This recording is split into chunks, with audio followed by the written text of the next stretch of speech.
All right, good morning, everyone. Sorry for the little delay here. I had a little technical difficulties, but it's all good. The new virtual world, I suppose. But good morning, everyone. Thank you for joining the educational program. All participant lines have been muted to ensure audio quality and provide a distraction-free learning environment. At the end of each presentation, we'll allow for a short Q&A. You can use the comment section to send questions, and we will address as many questions as time allows. At the end of the program, we will send you an evaluation survey. We ask that you please provide us feedback to ensure that we best serve our lupus community and provide engaging future program.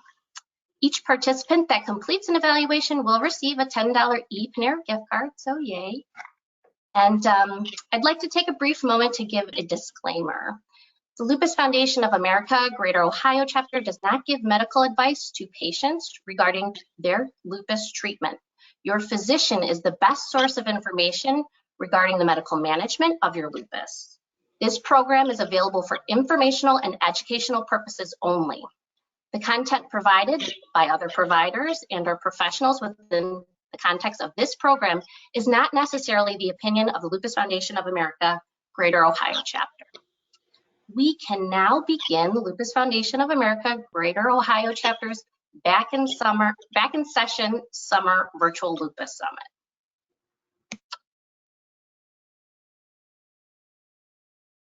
Again, guys, welcome and thank you for joining this morning.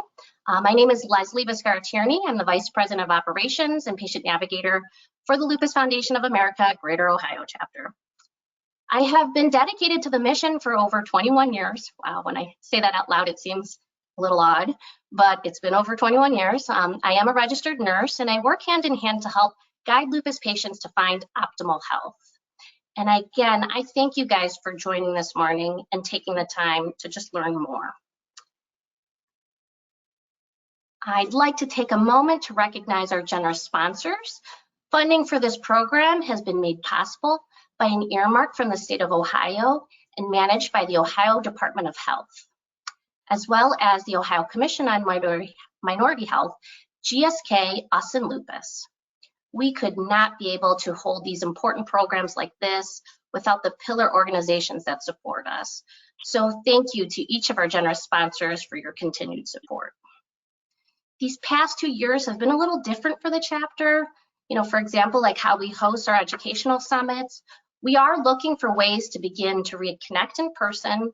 Projects are being carefully considered, and we are hopeful to be able to be together soon. We're looking to the bright side of digital programming, but you can now all learn from experts from across our state, all the professionals that we have from the comfort of your own home. So it's wonderful. Digital programming has been definitely a big success for our chapter. Today, our panel of speakers have created presentations specifically for you to help you better understand lupus and ways to manage a chronic illness best. We have an excellent panel this morning. Presenting this morning will be Dr. Stanley Ballou, Dr. Maria Antonelli, Dr. Yael Ross, all from Metro Health Hospital Medical Center in Cleveland, Ohio. As well as presenting this morning will be Alicia Griffith from GSK, Us and Lupus. Thank you guys all so much for helping out with this very important program.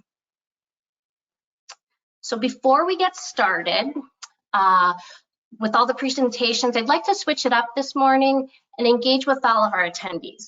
Since we can't see all of you, hopefully you can see all of us, it'd be nice to just get a little feedback for you from the audience to give to our presenters. So I have a few polling questions to share with you. They will appear on your screen and you should be able to interact with us by just clicking the answers.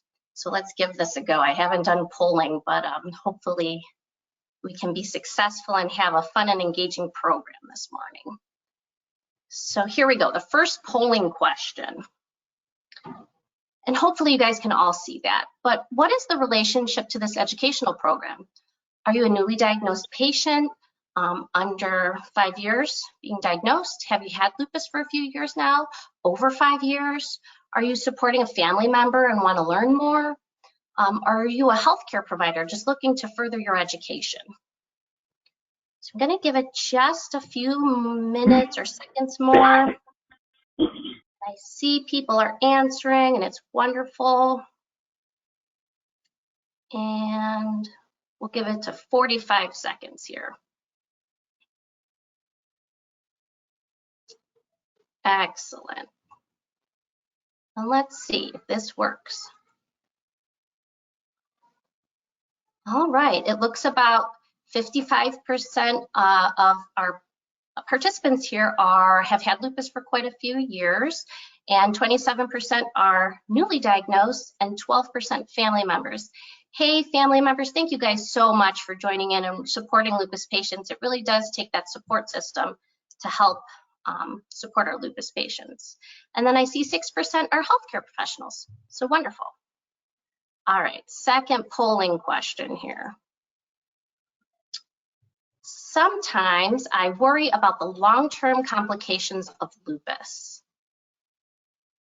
Oops, I didn't launch it. Excuse me. There we go. How about now? Sometimes I worry about the long-term complications of lupus. Often, sometimes, rarely, never. And I'm going to take a little less time to get the polling questions in, so go ahead and hopefully you can select your screen. We'll give it about 30 seconds here.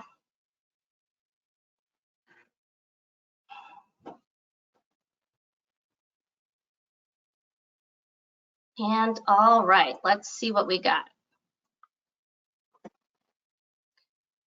All right, 54% often, 44% sometimes, 2% rarely, and that's interesting. So thank you guys for sharing. We're definitely going to address some long-term complications to help answer those feelings, validate those feelings. Let's go to the next one here. What do you guys think? Is this helpful to kind of engage with our audience to see where they're all coming from? And let's see. So the next question is, where do you receive your information about vaccines? Your primary care physician, your rheumatologist, the CDC website, local news stations, from family members and friends. This one I'm super curious to find out. Where are we all getting our information and accessing what we find out about vaccines? So I'll give it to about 50 seconds here.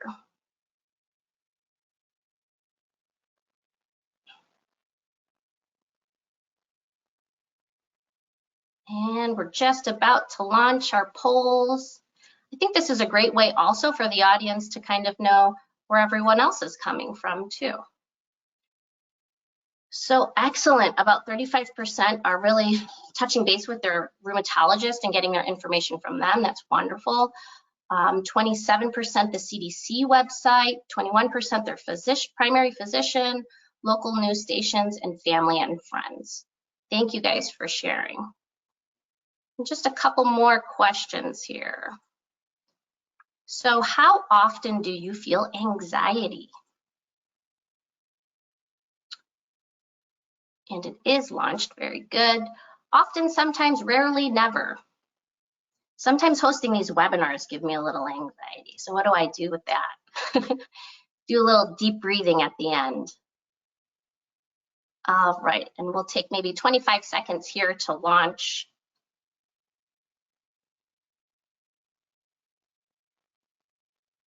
And here we go. This is what the audience views.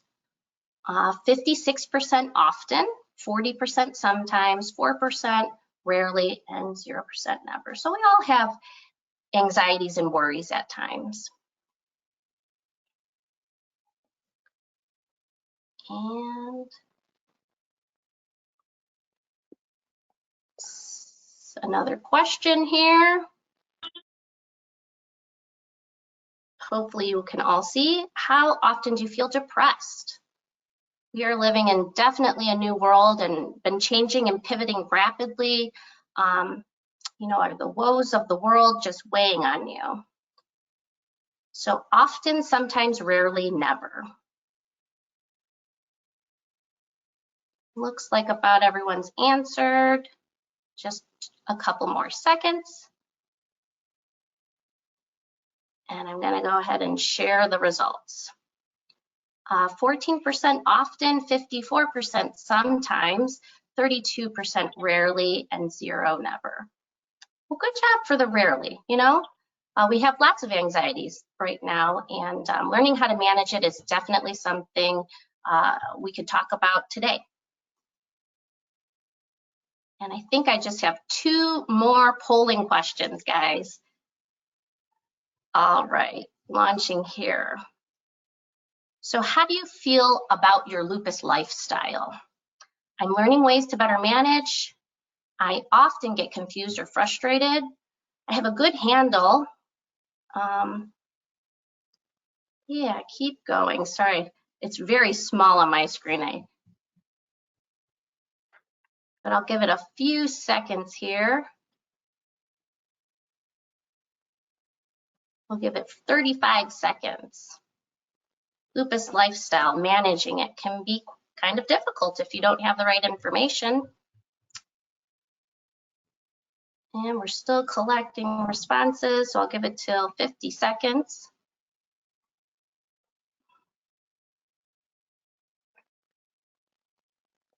And all right, let's see, share those results. About 44% feel they have a good handle, and that's excellent. Very good. Last one here.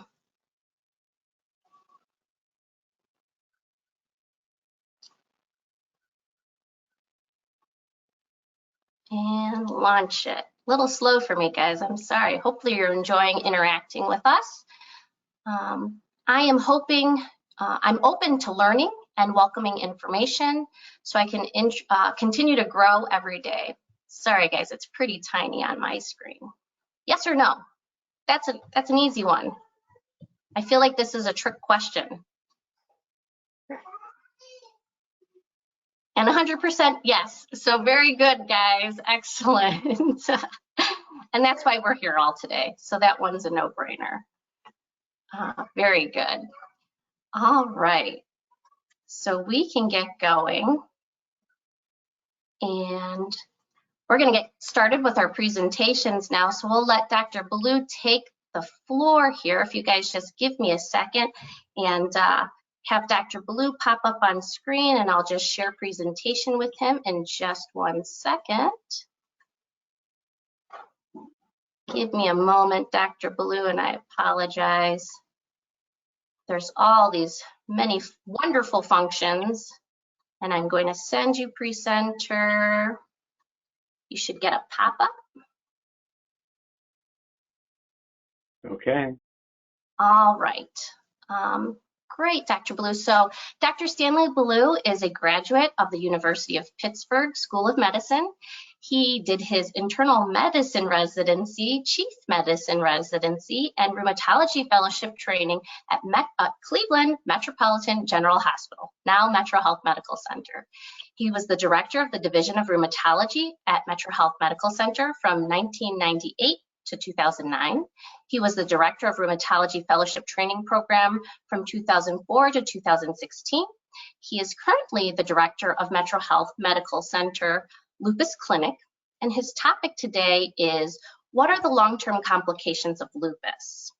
So all right, Dr. Blue, you have the virtual floor, and thanks so much for doing this with us.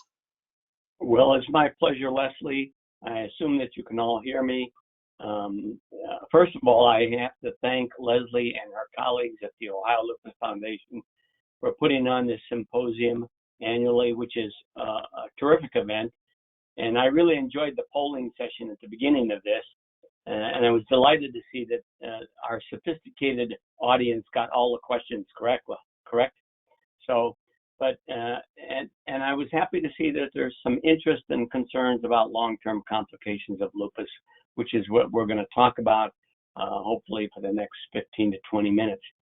So many people with lupus are focused on what are the problems that I have now when I'm first diagnosed with lupus. What about this rash? What about my joint pains? What about fatigue? What about stiffness? And am I going to have a fever? And so some of the common things that persons usually have when they initially develop lupus. But lupus is now, because of medications, become a more chronic illness for many people. And we anticipate that people will have lupus for many years, 5 years, 10 years, 15 years, and even longer.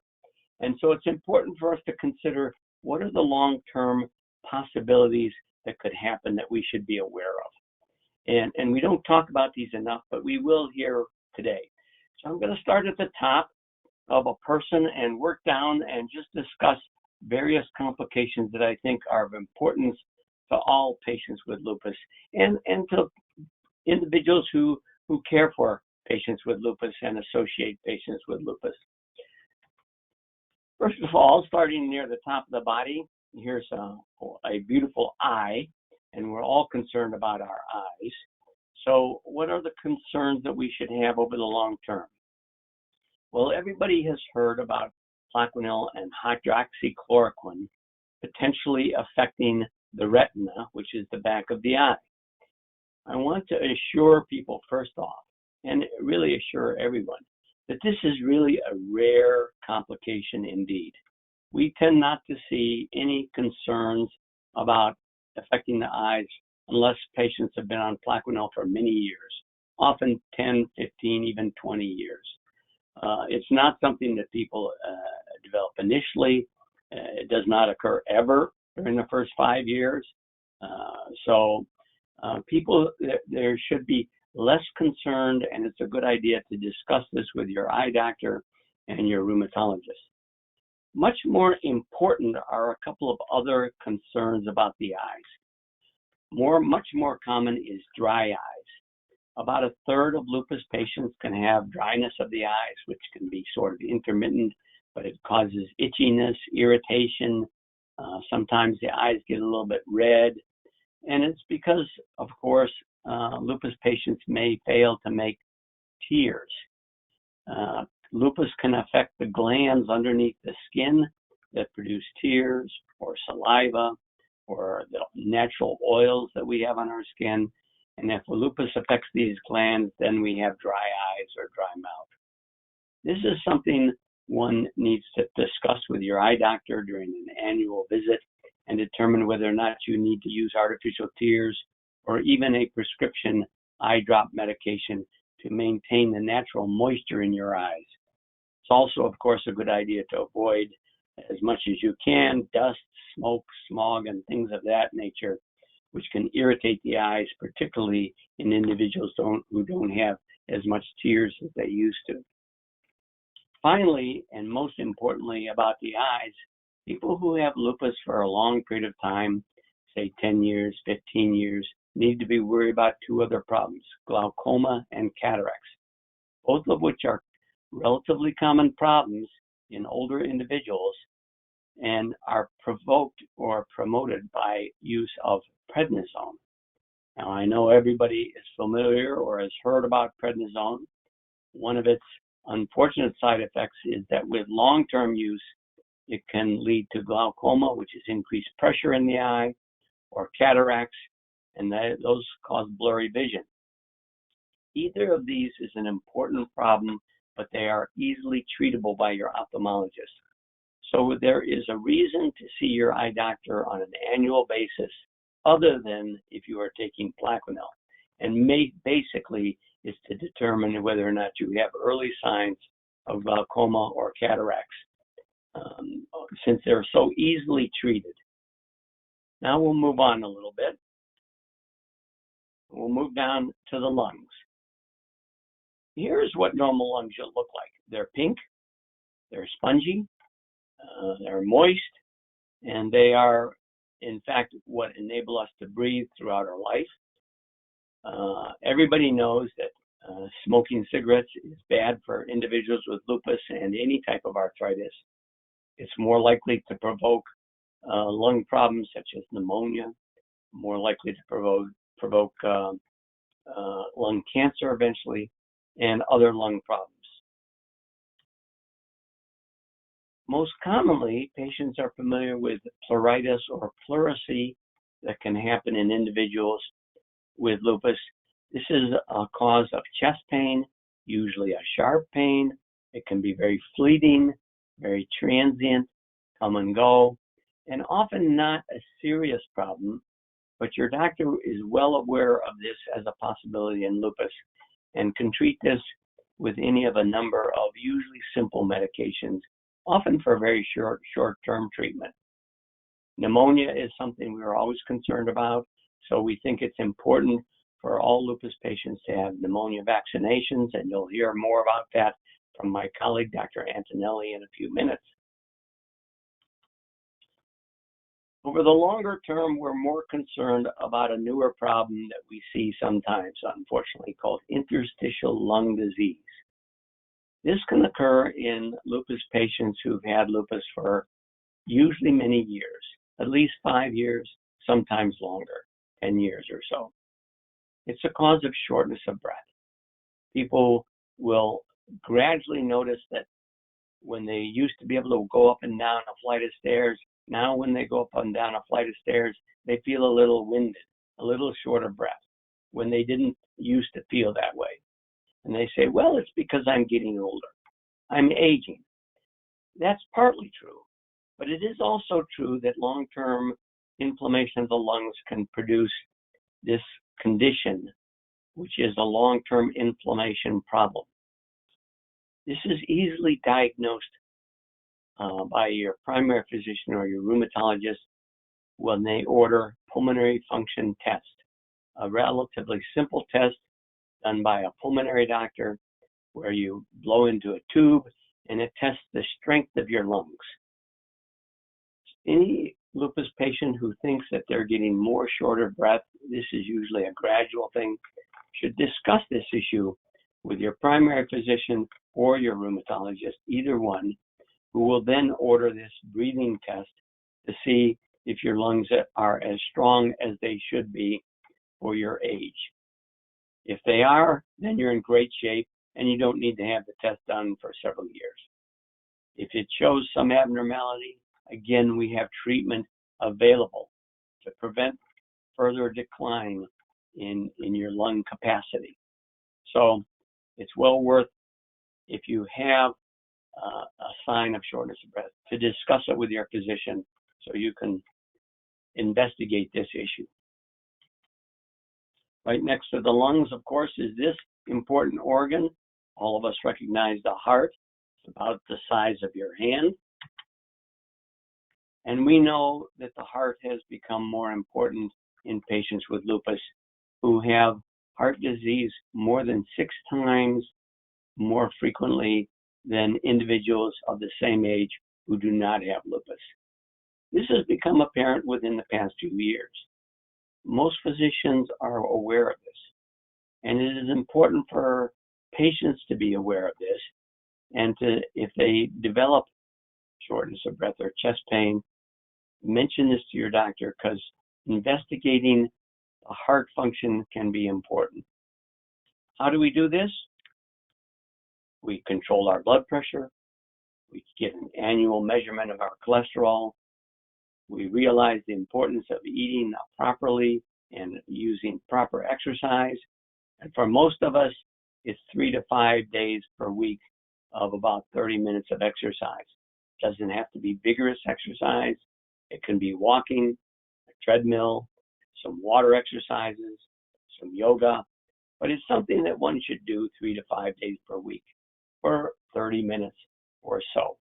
And that really can help. And people who do that are less likely to have heart problems, as are people who get their cholesterol checked annually and control their blood pressure. So I think this is something we can all be aware of and avoid just by simple measures. Now we move into the abdomen, and the major concern we have in lupus patients is kidney disease. About half of patients with lupus eventually will get kidney disease. We used to think that this occurred primarily when a person first develops a lupus, and that's when we do all of our tests And we check the urine test, we check the blood test, and that's how we can tell if a person has kidney disease, because the kidneys are silent organs. They're buried down deep in your abdomen. You can't feel them, you can't touch them, you don't even know they're there, but trust me, every time you go to the bathroom, you're aware that they're there. So how do we test about whether or not we have a kidney problem? An annual urine test by your primary physician is extremely important. If for some reason you don't go to the doctor for a year, you should think about it, whether it's your rheumatologist or your primary doctor. Your doctor is happy to order a urine test. It's a simple test. It's very cheap, but it's very important to tell if you do have kidney disease, because it can occur not just at the beginning of lupus, but any time during the course of lupus. So after a person's had lupus for 5 years, 10 years, it's still possible to get involvement of the kidneys. And this such a simple test, a urine test, which should be done annually in every patient with lupus.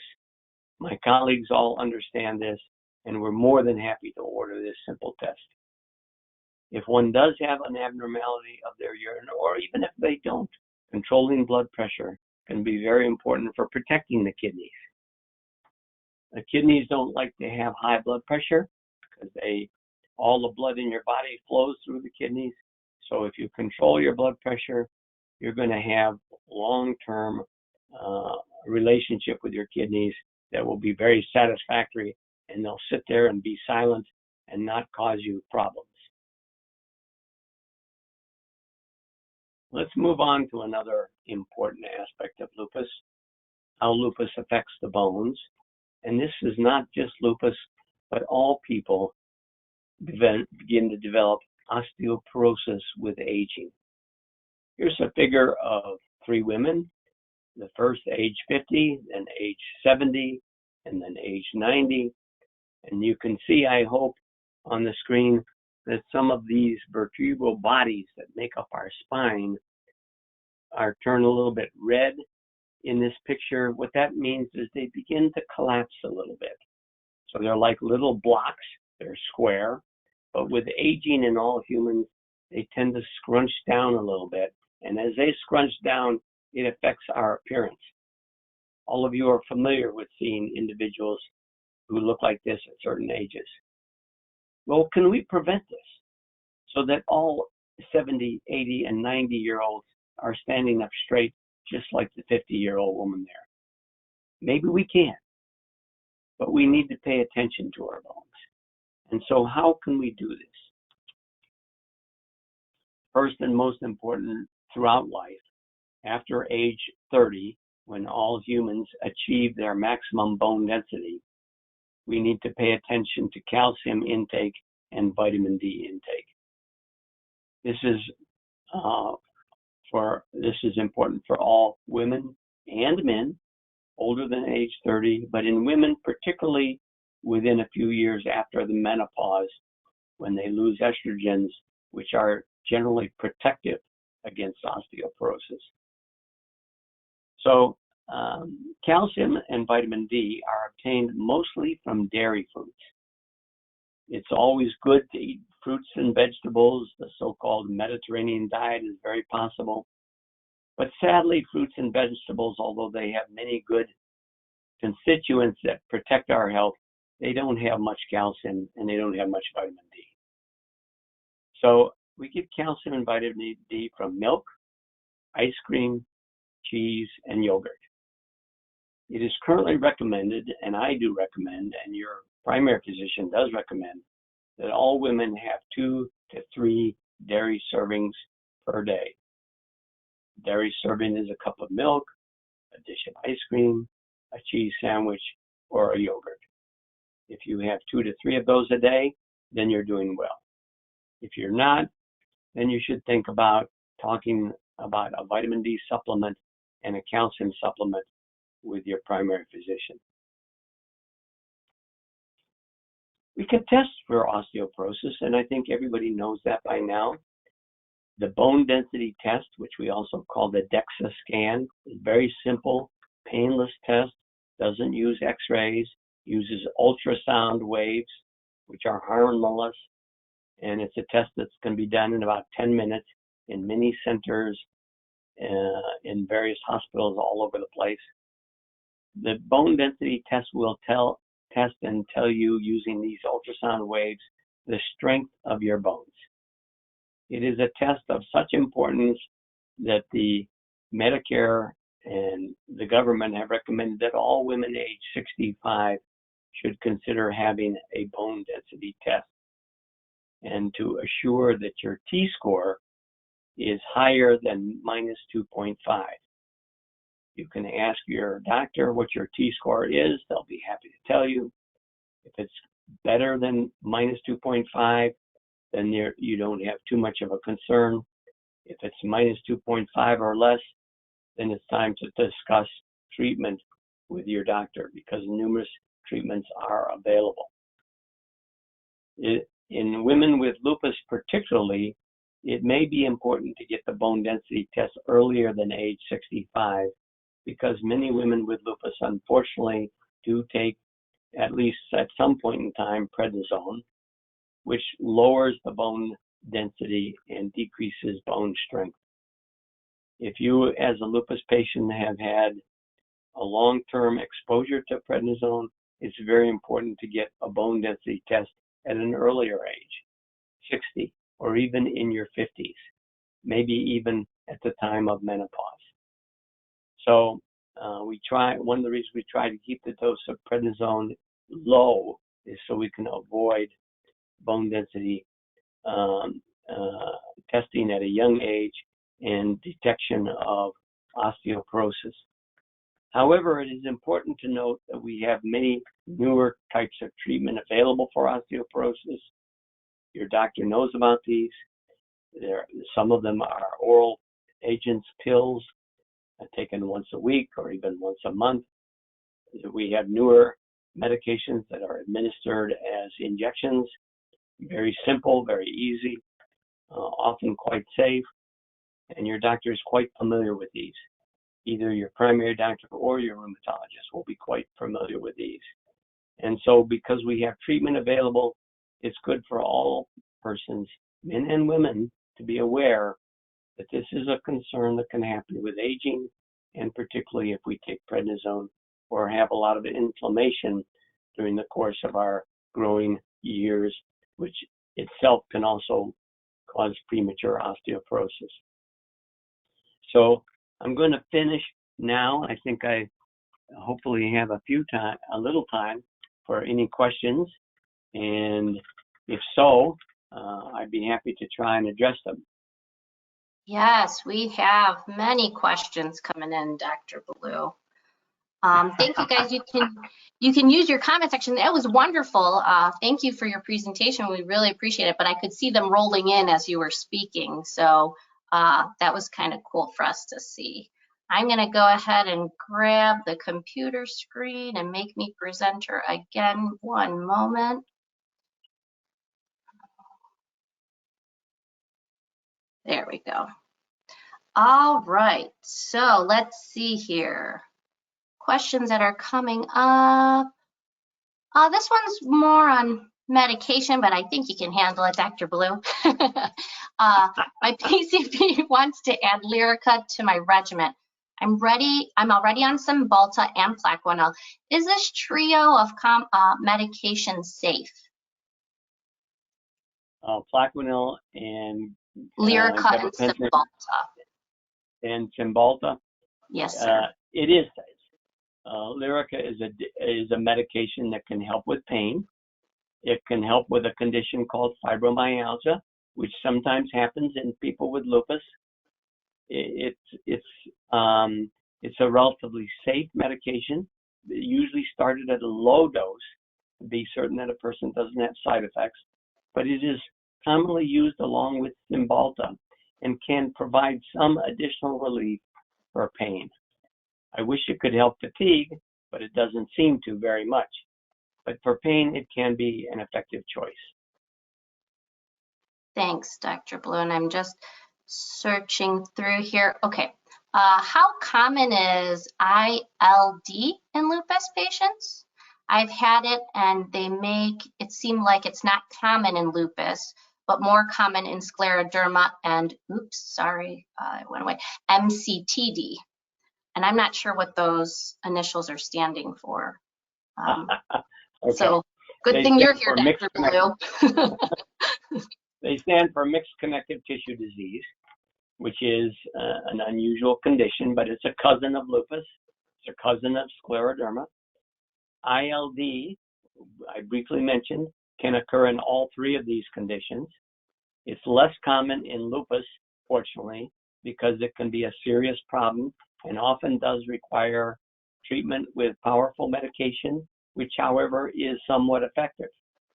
So it's very important for us to recognize ILD, usually when a person has mild shortness of breath that increases with time, or perhaps a chronic dry cough. Physicians are aware of the importance of ILD and the fact that it can occur in lupus patients. And even though it's only 10% of patients, it's still important. Very good. All right, how often does kidney damage result in kidney failure? Well, if you really want to know the answer, it's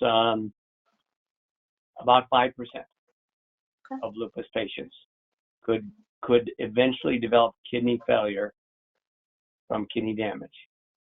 But with our current new medications, we think that this is going to go down. We are going to be more successful in managing lupus kidney disease because of 2 new medications just within the past year. So I think we're more optimistic than we used to be. Wonderful. This person's asking, I'm concerned with muscle loss and how to recover from, to get muscle back. Good question. Everybody would like to have more muscles. Me too. But at any rate, how to get more muscle back is mostly going to be an exercise program according to tolerance. I cannot tell you enough how important a physical therapist could be to help you out, to go over a proper exercise program that's consistent with your size, your age, your weight, but will nonetheless lead to some strengthening of your muscles. We rely heavily on our colleagues in physical therapy to help us with this. Thank you, Dr. Ballou. And let's see if I can get a couple more questions in, if you don't mind. Thank you so much. Diet is always interesting, and you did cover about increasing calcium. And what if someone is on a plant-based diet and isn't able to get in much dairy specific? Any recommendations for a vegan diet? Yeah, those diets may not have sufficient dietary calcium. The amount of calcium in most vegetables is about 1/10 as much as you can get from a cup of milk. So, in other words, you have to have 10 servings of a vegetable to get as much calcium as you can from a cup of milk. That's a lot of vegetables. So most people will have to take a calcium supplement. There are many choices. Your pharmacist can recommend some. There are different types, but they're all useful. Okay.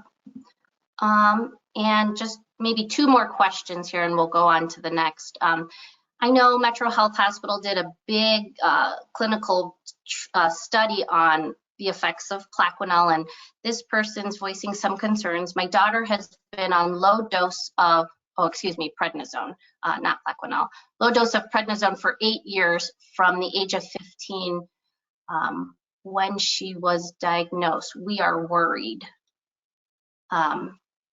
Maybe the side effects of prednisone, the long-term side effects of prednisone that she's been on since the age of 15. Right. So the concern you have is appropriate, but I can reassure you, she got, as she started at age 15 or 16 with lupus, she was quite young. People continue to improve their bone density over time up until age 30. even if they're on prednisone. So this young lady still has an opportunity to build up her bone strength, and she can do that by taking proper amount of calcium and vitamin D and by doing the proper amount of exercises. Unfortunately, people in adolescence and young adulthood sometimes get busy with their education and their careers and forget how important it is to exercise. But I can't say enough for all young patients with lupus, and this is anybody under 30. You need to get outside and do some exercises. Some walking, some bicycling, some treadmill, some swimming. These kinds of things are going to build your bones up until you're age 30, and then you don't build up bone anymore, unfortunately. Then we have to pay attention in a different way. So, but even so, she should use the lowest dose possible of prednisone, and I'm sure she knows that. One last question, and you're getting lots of praise. Everyone's very appreciative of your time and speaking with us today. And the last one we'll take for right now so we can keep moving on with presentations is, well, how do you convince your doctor to order the DEXA scan early? Will you give him a call, Dr. Ballou, and say, recommend DEXA? It shouldn't be that difficult, but sometimes the doctor may have a concern, and maybe it's, although this is an unusual scenario, most of the time women who are after menopause, particularly if they've ever had prednisone, are really good candidates for the DEXA scan. And most physicians will be aware of this. I think it's unusual.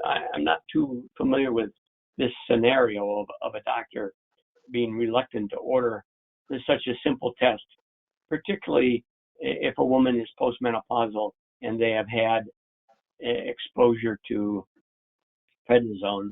The other thing is if they've been smokers or have lung disease, they're also at risk and should have a bone density. Okay. Well, thank you, Dr. Ballou, for your time, and I know you'll stick around. There are a few questions that we weren't able to get to, guys. Brenda's saying thank you, Dr. Ballou. If there's time at the end, we'll allow for more questions, and I will receive these questions and possibly email you if they need to be addressed. The participants, I'll email them back. But okay, Dr. Ballou, thanks. So we'll see you at the end again, okay? Okay. Excellent. There you are, Dr. Antonelli. All right, our next presenter is Dr. Maria Antonelli. And give me just one moment, Dr. Antonelli. All these functions. And I'm sending you presenter now. Very good. So, Dr. Maria Antonelli is a board-certified staff rheumatologist in the Division of Rheumatology at Case Western Reserve University, Department of Medicine at Metro Health Medical Center in Cleveland, where she's also completed her residency, fellowship, and served as chief resident. She is also the assistant professor of medicine at Case Western Reserve University and is passionate about training fellows and residents. She has a special interest in lupus and will focus her presentation on lupus and vaccines today. Thank you, Dr. Antonelli, so much. You have the virtual floor. Thanks, Leslie, and thanks to the Lupus Foundation for inviting us today.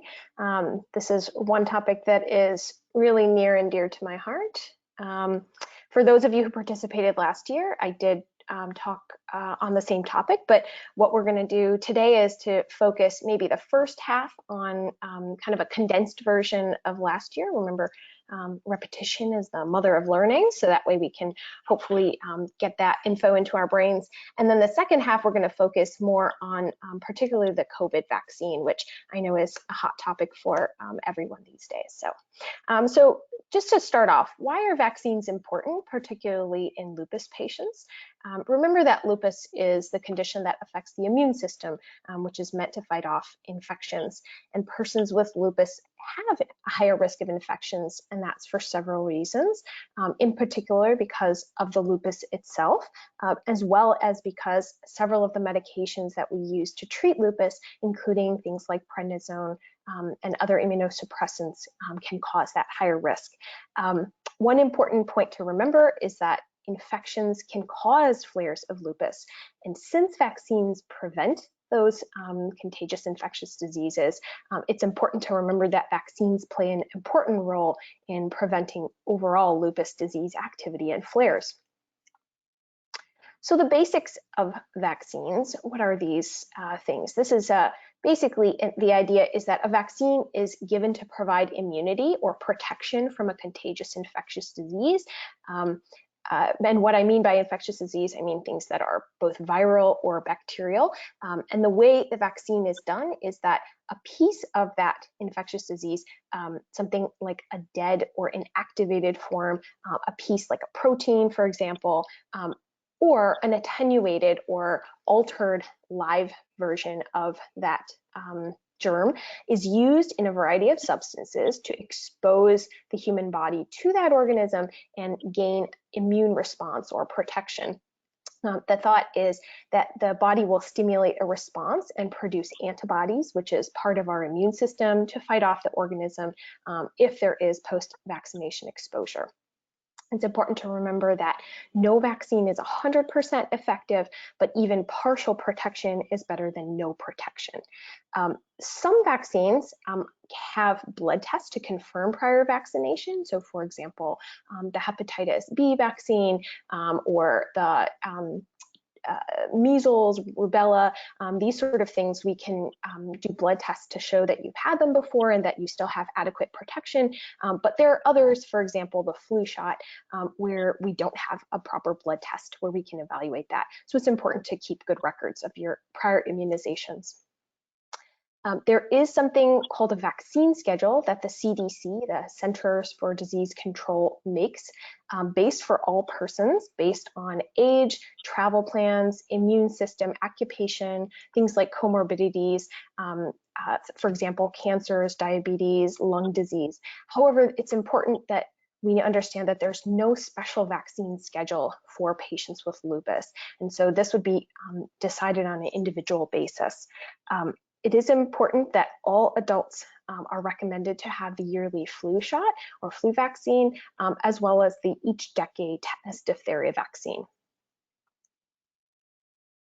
Now, one important vaccine for all lupus patients is the flu vaccine. We know that this is a vaccine that is safe and for the most part effective in lupus patients. There's very small studies that show that there's perhaps a mildly less effectiveness in the flu vaccine for lupus patients compared to those without lupus. But as I mentioned before, any protection is better than no protection. Now, the flu vaccine is given in two varieties. There's the shot or the inactivated vaccine.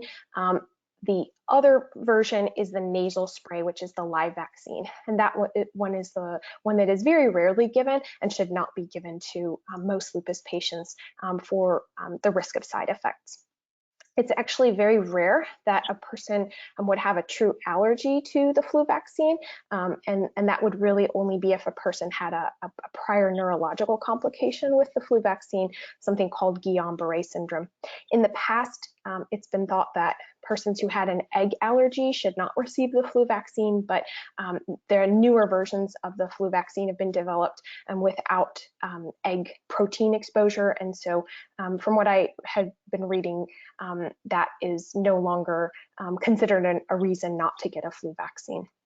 It is important that persons receive the flu vaccine update every year. And the reason that is because every year the flu vaccine comes out with sort of a new version dependent on last year's subtypes. And so it's important to get updated as soon as they come out. Now, other important vaccines that we're not going to address in detail today, but as, for example, Dr. Ballou mentioned the pneumonia vaccine. This is really important for patients with lupus, particularly based on the immune status. And the schedule for this is quite complicated. There's 2 different types. So that's something to consider discussing with your rheumatologist.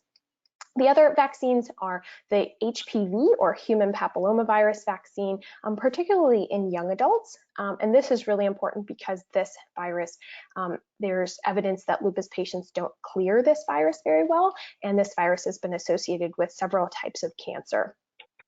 The last other important vaccine is the shingles vaccine, and that's very important, particularly in adults greater than age 50. In the past, there was a shingles vaccine that was live.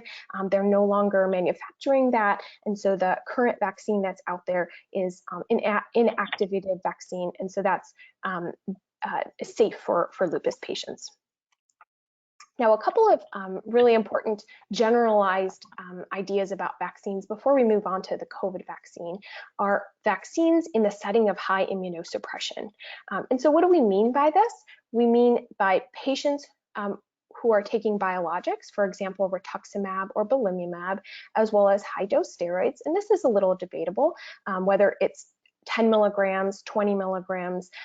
Most infectious disease doctors would agree that prednisone greater than 7.5 puts a person at higher risk of infection. So, that cutoff is, I think, a little bit hazy. In addition, there's some conventional medications that we use for lupus patients, so azathioprine or Imuran, as well as methotrexate. Now, all of these have the important factor of lowering the person's immune system. And so, as I mentioned, these persons on these medications should not have live vaccines because of the risk of reactivation of the condition while you're on this immunosuppression. This year, the American College of Rheumatology, which is our sort of governing body of experts, have made guidelines regarding particularly the COVID vaccine, but the guidelines make a suggestion for adjusting methotrexate dosing as well as dosing of rituximab based on the vaccine timing. And so that I think is important to discuss with your rheumatologist based on the vaccine dosing that would be needed.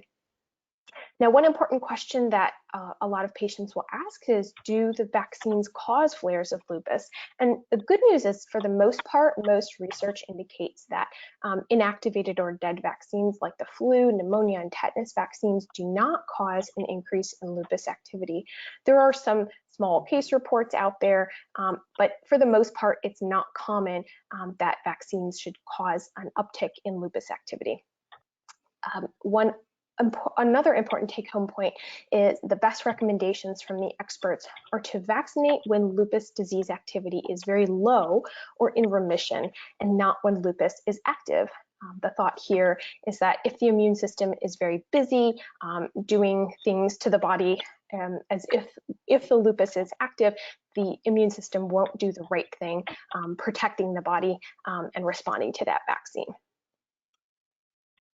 And so now onto the hot topic that I'm sure everyone is talking about, lupus and the COVID-19 vaccination. As I mentioned, we rheumatologists follow the American College of Rheumatology, and this governing body came out with a recommendation earlier this year that lupus patients, as well as other patients with autoimmune, inflammatory, and rheumatic diseases, should receive the COVID-19 vaccine. And I'm going to go into a couple more of the details, as well as what the CDC recommends. So how effective are these COVID-19 vaccines for the general population? So it's sort of not focusing on the lupus patients. Here on the screen, we have 6 or 7 of the vaccines that are out in trials. And the ones that I've squared off here on the top, the Pfizer and Moderna vaccines, and the bottom, the Janssen or Johnson & Johnson vaccines, the ones that are squared off are the ones that are approved for use in the United States. The top two, the Pfizer and Moderna. Remember, these are the mRNA vaccines, and they work by giving the body a small piece of genetic material so that the body responds, producing a little protein that the body will then produce antibodies to. The bottom vaccine, the Johnson & Johnson or Janssen vaccine, is an attenuated adenovirus, so it works very differently. As you can see, these numbers, which are the estimated effectiveness, the mRNA vaccines are similar, approximately 94–95% effective against symptomatic COVID, and the Janssen and Johnson & Johnson vaccine a little bit lower, around 66%.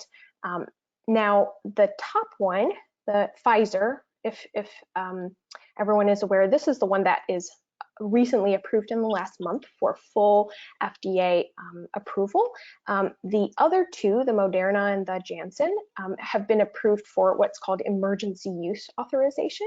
And what that means is that usually something medical takes years and years of clinical trials to gain approval.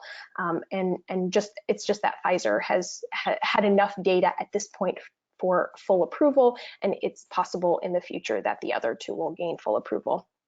The age cutoffs for these vaccines are a little different. The Pfizer vaccine is approved for persons who are 16 years old and older, and the other two are approved for those who are 18 and older. And I was reading this week that there are some children's, I think like age 5 to 12, there's the clinical trials are kind of concluding, and then potentially by Halloween we'll have recommendations for use for that age group. Now, when we focus on these vaccines and look at, is the COVID-19 effective in lupus patients and or immunocompromised patients, we don't really have a very good answer at this point. Unfortunately, as with many clinical trials, when something is first coming out to market, immunocompromised patients, including lupus patients, are excluded from those important clinical trials. However, at this point, there's no evidence to suggest that lupus patients should not receive the vaccine. Now, in the last, about the last month, there were some new guidelines that came out, new data from the CDC that suggested that some of the fully vaccinated immunocompromised patients accounted for a larger portion of hospitalized breakthrough cases. And so I'm going to go on the next slide about what the recommendation is regarding that. Now, there are some studies also that the CDC cited that about 25% of lupus patients had inadequate antibody response, but I'll go into this later. The thresholds for what is considered inadequate, it's not very clear if that was arbitrary, and actually the antibody tests themselves are not great at this point. The most important medications of concern are rituximab, and that was even independent from the time of the last infusions. So because of this data, about 3 weeks ago, the CDC made a recommendation for what I'm calling the COVID vaccine third dose for immunocompromised patients. They're saying that patients who are moderately to severely immunocompromised who received the Moderna or Pfizer vaccines should receive a third dose at least 28 days after completion of their mRNA vaccine series. They go on to say the immunocompromised definition are those persons who are receiving active treatment with high dose corticosteroids. Here they've defined 20 milligrams or more prednisone equivalent per day, as well as treatment with metabolites, tumor necrosis factor blockers, and other biologic therapy that is immunosuppressive or immunomodulatory. Now, the recommendation is that the third dose should be of the same manufacturer. So if you receive 2 doses of the Pfizer vaccine, that the third dose should also be from Pfizer. At this time, unfortunately, it's unclear if persons who receive the Janssen vaccine have an improved immune response following an additional dose. So that data is, I think, yet to be determined, but I would anticipate that in the next several months we'll have that data. Now, one question that came to the Lupus Foundation was, is this safe for the COVID vaccine for lupus patients who are pregnant or planning on getting pregnant? And again, unfortunately, we don't have special studies looking at pregnant lupus patients. Unfortunately, pregnant patients were excluded from those phase 3 clinical trials. However, the data from inadvertent exposures, so that would be like a woman who is pregnant like a month or so before she knows she's pregnant and got the vaccine. So far, that data looks okay. Now, the ACOG, which is the American College of Gynecology, they recommend that all persons eligible, including pregnant and lactating individuals, receive a COVID-19 vaccine or vaccine series. Now, one important question I'm sneaking in here, I've had several patients ask me this question: should I be tested for antibodies after the COVID-19 vaccine? And I will be honest, I had to consult with several infectious disease doctors because I've had several patients kind of ask and say they've been tested. And from what I'm understanding and what I'm finding is that it takes years and years of research and development for a reliable antibody test that demonstrates the vaccine effectiveness. So as I mentioned, when we can test a person to say that they've had the hepatitis B vaccine, there's, let's say, a cutoff. It's not just positive or negative, it's a threshold of a certain level that says, yes, your prior vaccine is going to work and protect you. So although antibody tests for the COVID-19 exist, it's really difficult at this time to evaluate what the antibody level means. Does a positive level of 50 or 100 or 1,000 mean that a person is protected or not? And when I was having this discussion with the infectious disease doctor, she went on to get into some really complicated science. But for those of you in science background, there's the idea of what are called neutralizing and non-neutralizing antibodies. So do the antibodies that you have, do they work, or are they just around and they look like they're going to attack the COVID-19 germs? So for right now, I think the recommendation would be to not get tested for antibodies, especially because we don't know what to do with those results. Now, does the COVID-19 vaccine cause lupus flares? As I mentioned before, dead vaccines are not known to have a high risk of causing lupus flares, and the same is the case for the COVID-19 vaccines. In general, low risk. A study from 2 months ago that came out in August showed that 90 patients receiving the COVID-19 vaccine, only around 1% had a serious severe flare, and around 10% had a self-reported post-vaccination flare. Another study I found looking at around 700 patients, again, self-reported data, showed about 3% flare post-vaccination. So as I'm telling my patients, the risk of a small flare is definitely worth that versus taking the risk of getting serious COVID without that protection. Now, the last question is, if a person has had COVID, do you need the vaccine?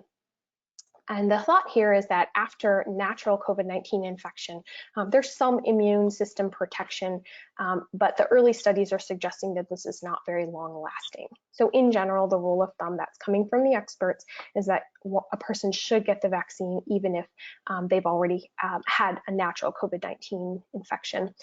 There is some suggestion that a person needs to wait for some time after recovering before taking the vaccine, and some experts are saying this is around 90 days from the time of your infection until the time that you should earliest get the vaccine. Now, which vaccine works best for lupus patients?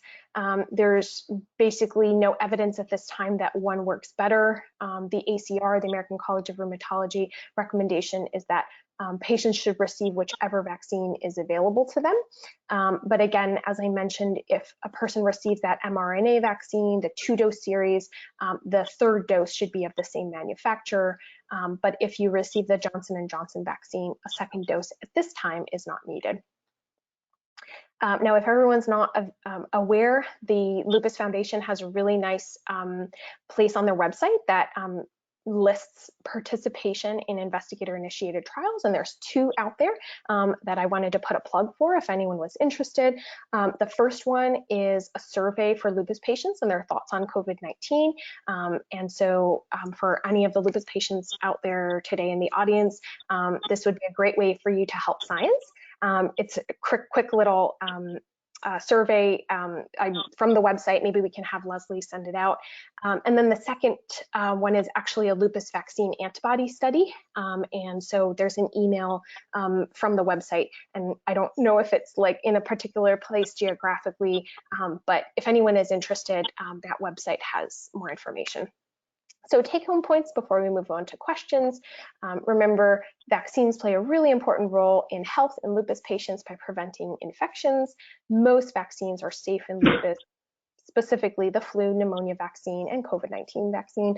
And vaccination is most ideal when the lupus is quiet or in remission. All right, we'll go on to questions if Leslie. Thank you, Dr. Antonelli. That presentation was wonderful. And we did have a lot of questions rolling in. I'm going to grab the screen back here. Thank you so much.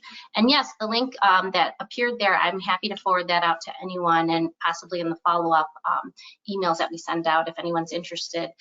That data is so important that we collect and see what's going on. And we've been doing lots of surveys lately, and lots of good tools are coming out.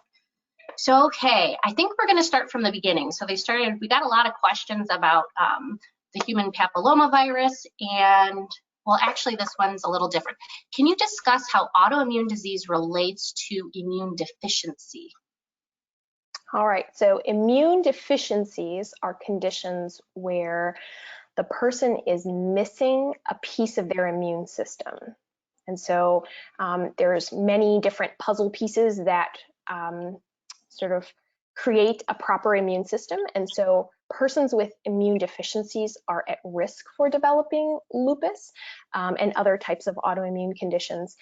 But the flip side is that an autoimmune condition like lupus is where the immune system themselves, whether it's the complete puzzle or not, is doing the wrong thing. It's attacking, for example, the joints in rheumatoid arthritis, or the joints and the bone marrow and the kidneys and the lungs in lupus, and so on and so forth. So immune deficiency, something is missing from the puzzle. Autoimmune disease, the puzzle is doing the wrong thing. It's attacking the body.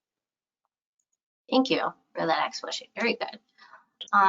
Next question here. I am 50, but I do have I have lupus. I have a friend tell me that I should ask my pharmacist for the over 65 flu shot because it's more powerful and effective than the regular flu shot. Would you recommend that? Yes, so there are many different flu shots.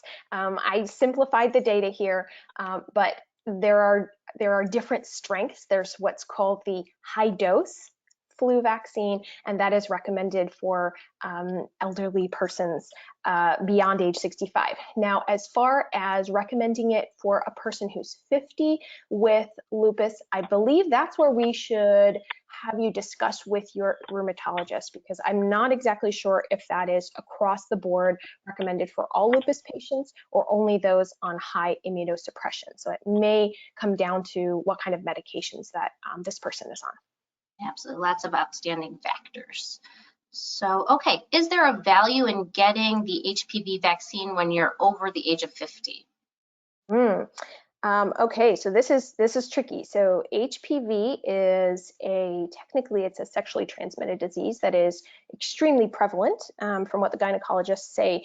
After a person has had 2 sexual partners, 98 to 99% of persons have been infected. And so when the HPV vaccine first came out, maybe 15, 20 years ago, the first recommendation was that it was only for young girls. And then it has spread now to become both young girls as well as young boys. But I believe that the most recent recommendations that I read are up to age 26. Now, I don't know, depending, again, as you said, Leslie, each person is different. And so this would be something to discuss perhaps with your rheumatologist, as well as perhaps with a gynecologist, if this is a female. The HPV vaccine is a 3-shot series, and so it may be worth it. However, there's always the ideal world of, yes, we should get it, and then also there's the insurance saying, no, sorry, based on recommendations, you're too old for this. So, it's I would say it's a little muddy, but it's definitely a good thought to discuss with your rheumatologist and or gynecologist.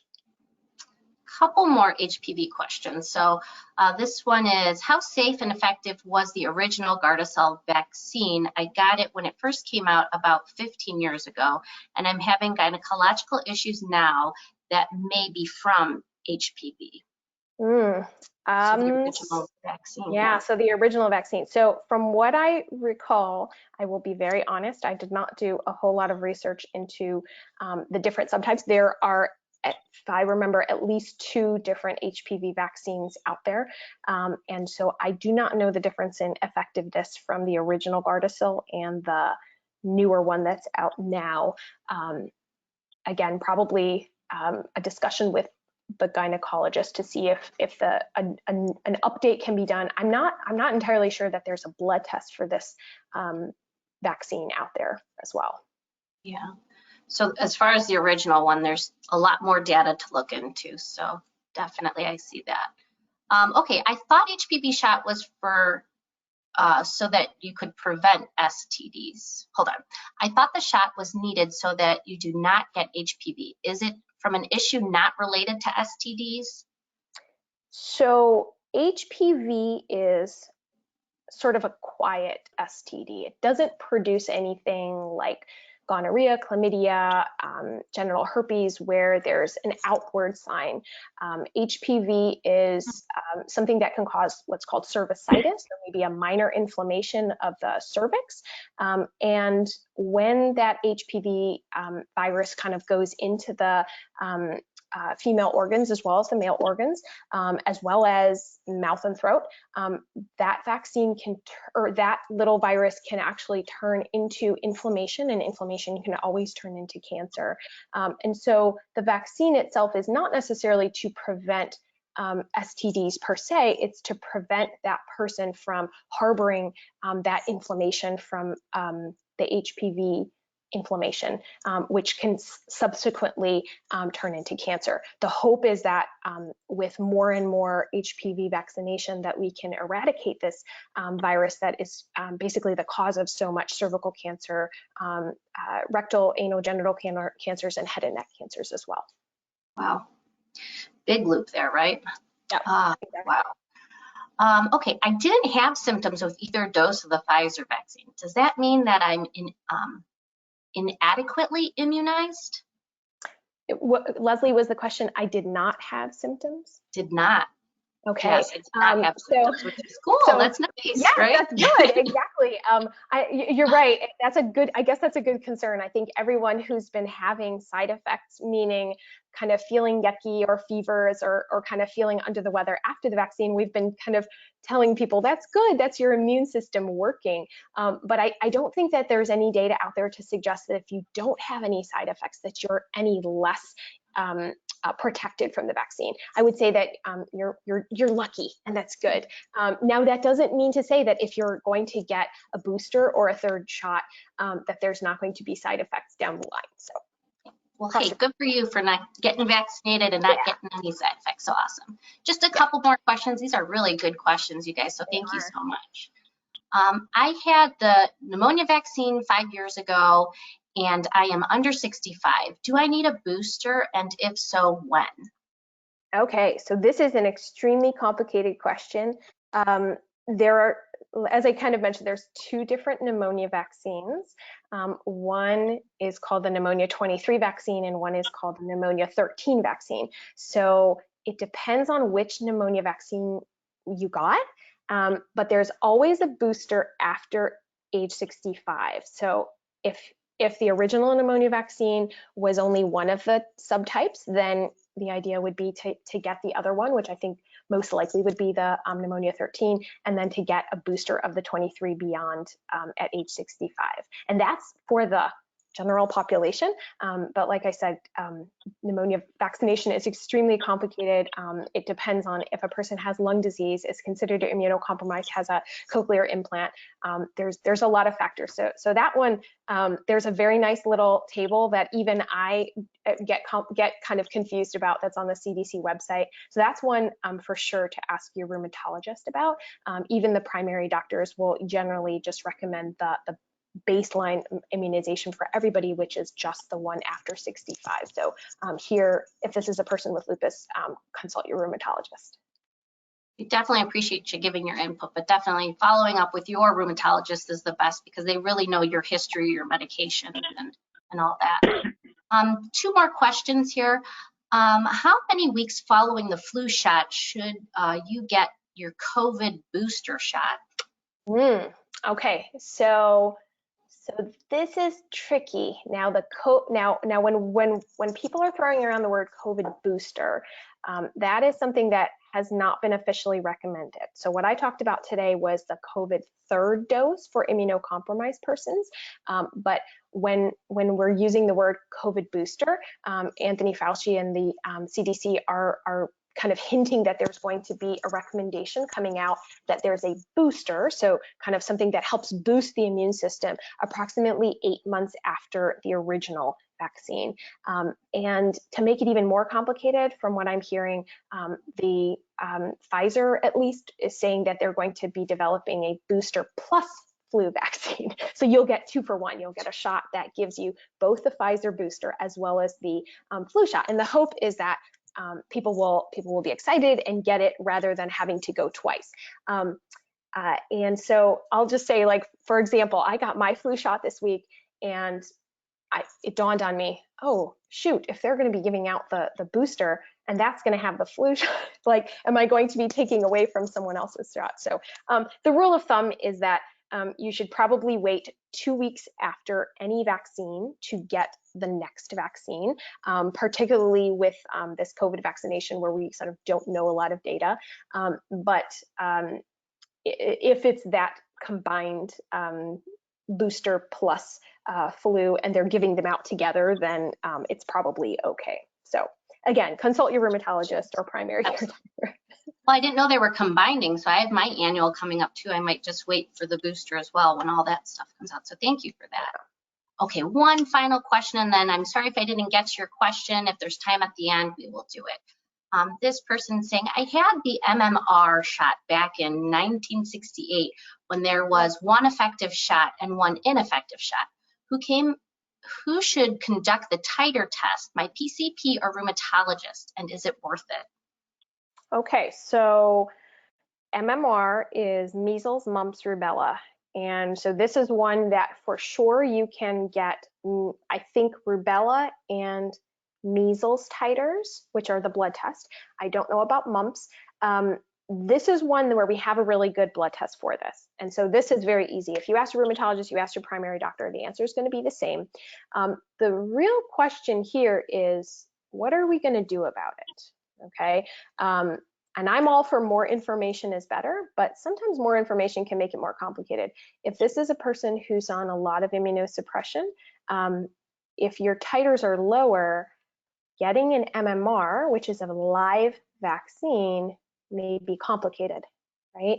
Because as I said, patients who are on a lot of immunosuppression, a lot of biologics, you can't get a live vaccine without a severe risk of being reactivated.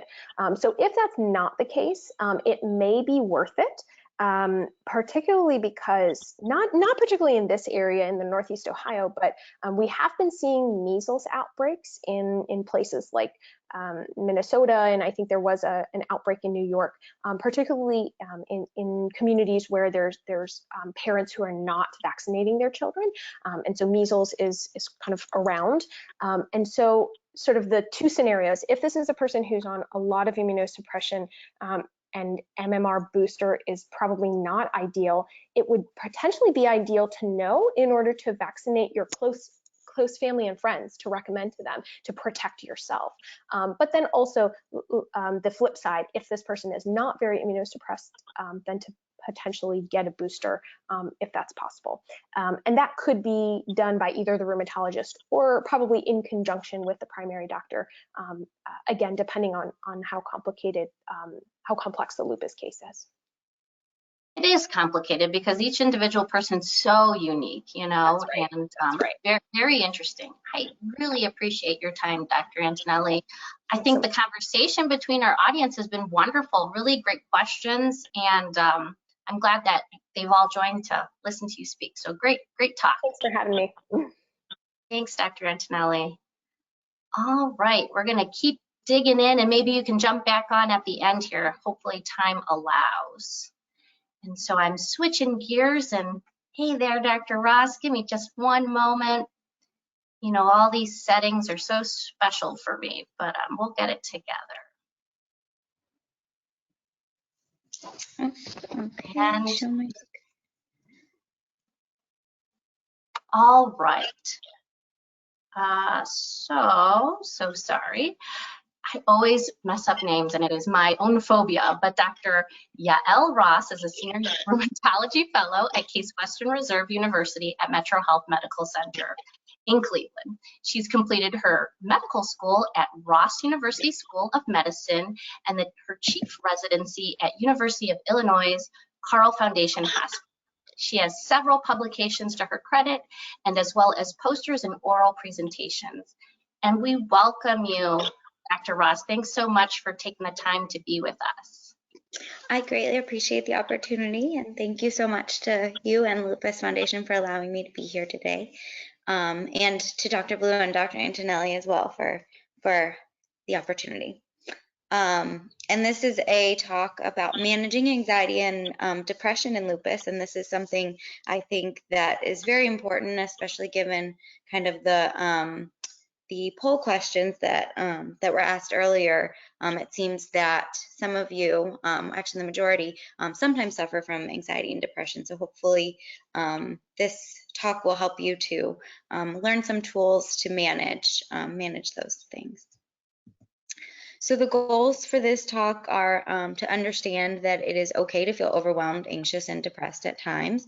I also hope that by the end of this, you're able to recognize the signs and symptoms of depression and anxiety. I also hope that you will be able to learn some coping strategies to deal with anxiety and depression.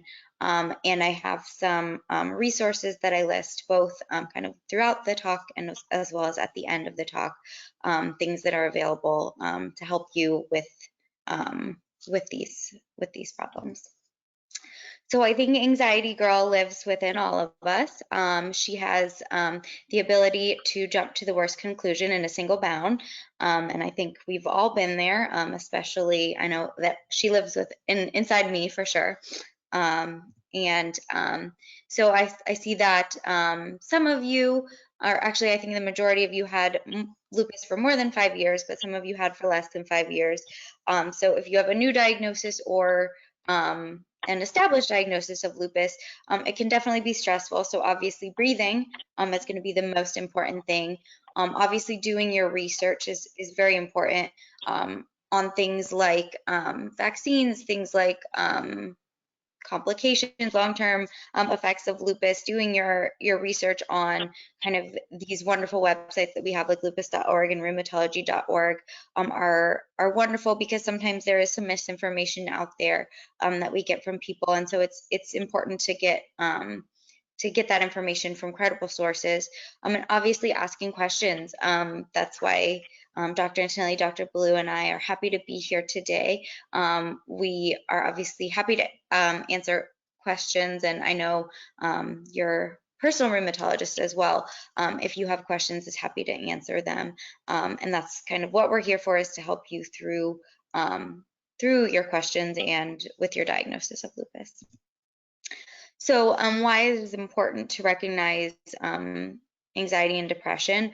Because recognizing and treating these comorbidities is important to improve quality of life. And as I'll talk about a little bit later, anxiety and depression can definitely affect both quality of life and quality of your lupus as well, which has a big effect on your quality of life. So being happy every day is hard work. It definitely is. And I'm sure we've all had those days, especially in the pandemic, where kind of putting on a happy face sometimes is hard. And we've all definitely been there.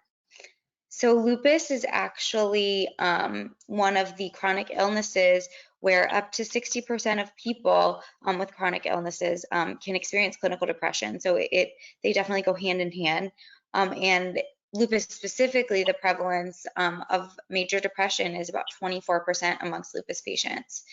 And lupus can affect your brain, as well as some of the medications that we use, like prednisone and things like that, can cause you to be stressed and cause clinical depression. And it can aggravate your symptoms of your lupus and cause a flare, because any kind of stress, as I'm sure many of you are well aware, stress on the body and stress on the brain can cause your lupus to flare. So signs and symptoms of clinical depression are feeling sad or depressed, any kind of loss of interest in things you used to enjoy. If you had a hobby previously that you used to enjoy that you don't get any enjoyment out of doing anymore, that can be a sign of depression. Any changes in appetite, so eating more or eating less, can be signs of clinical depression. Any changes in sleep patterns, so excessive sleep, or if you are having insomnia, both of those can be signs of clinical depression. So both ends of the spectrum as well, for appetite as well as sleep. Any kind of loss of energy, feeling just very fatigued, which, as you know, I'm sure overlaps a lot with lupus symptoms as well. Feelings of worthlessness, feelings of guilt, any kind of trouble thinking, concentrating, or making decisions, which, you know, there's a kind of a mental fog that's associated with lupus. So some of these signs and symptoms can definitely overlap, and it can be a little confusing, which is related to the lupus, which is related to the depression, is they're both going on. And obviously, if there are any thoughts of death or suicide, that is definitely something that you want to reach out right away, so that you can get a handle on that, because that is a very serious thing to be thinking or contemplating about. And as we discussed, symptoms of lupus and depression can overlap. So this is something very important to talk to healthcare providers about, to try and kind of figure out which is causing the symptoms, if it's lupus, depression, both, so that they can help you get it treated. So according to the latest research, the average human body is 20% water and 80% stress. And so lots of us have a lot of stress going on. And I know this is kind of the opposite of normal, because normally 80% water is what you hear, but there is definitely a lot of stress going on. And so anxiety in lupus patients is slightly more common than depression. It's about 37% of lupus patients experience anxiety, which is quite significant. Some of the symptoms of anxiety are feelings of apprehension or dread, kind of feeling like impending doom, any kind of feeling restless or irritable. So if you've been experiencing kind of those symptoms, it might be related to anxiety. If you feel tense or jumpy, anticipating the worst, so kind of as an anxiety girl, thinking ahead and thinking kind of the worst possible scenario. And then any kind of constant looking for signs of danger, so just that anticipatory feeling of bad things are going to happen or dangerous things can be signs of anxiety as well. And there's also some physical things that can happen to your body with anxiety as well, including fast or pounding heartbeat, if you have any difficulty breathing, any kind of excessive sweating, shaking or twitching. Headaches sometimes can be related to anxiety, difficulty sleeping, as we discussed, and any kind of nausea or upset stomach, and then frequent urination or diarrhea. So your gut is definitely very well connected to your brain, and can be a harbinger of kind of anxiety if you're using the restroom in a different pattern. And so anxiety and depression are teammates, and we are on the opposing team. So we're going to try to talk about ways to oppose and hopefully treat and get a handle on some of these symptoms of anxiety and depression. So psychotherapy, there are things like apps nowadays that, apps nowadays like Curable, Talkspace, Headspace, things like that that can help with meditation. I know there are even some apps that offer therapists. I don't think those ones are free though, but some of the other ones are free. There are things where you can track your moods, and there's a bunch of wonderful things available on smartphones and computers that can help you to monitor your symptoms as well as help you meditate or kind of help control them. Also, referral. If you are experiencing anxiety or depression, your healthcare professional is definitely going to be more than willing to help you by giving a referral for a psychotherapist to help you through these symptoms. Obviously, there are antidepressant or anti-anxiety medications, a lot of which can overlap, and some of them we actually use to help both with anxiety, depression, as well as with pain. And pain can obviously have a big pain can be a physical symptom as well of depression and anxiety. And so helping with pain reduction can help reduce your anxiety and depression, and helping to treat your anxiety and depression can help reduce pain. And things like physical therapy, Tai Chi, yoga, Pilates, acupuncture, and medication are things that are non-pharmacologic that can help you to reduce your pain. And then medications are kind of pharmacologic assistance in pain reduction. Stress relief, so things like journaling, meditation, reading, listening to music, any kind of things that help to reduce your stress, any kind of hobbies that you might have can help you to relieve stress as well. Exercise, I'm sure that a lot of you have heard endorphins are happy hormones. They help you to relieve stress. And I know sometimes when you're having pain, it can feel difficult to exercise, but it can be a vicious cycle because exercising and getting moving can help definitely to reduce that pain as well. Getting good sleep is very, very important. Things like sleep apnea and fibromyalgia, depression, things like that can definitely affect your sleep. And getting good sleep is both effective at helping to treat anxiety and depression as well as helping with pain. And having and building a good support system are very, very important. I saw that some of you on today are support for patients with lupus, and I think that's wonderful. And obviously having a good support system around you is very, very important.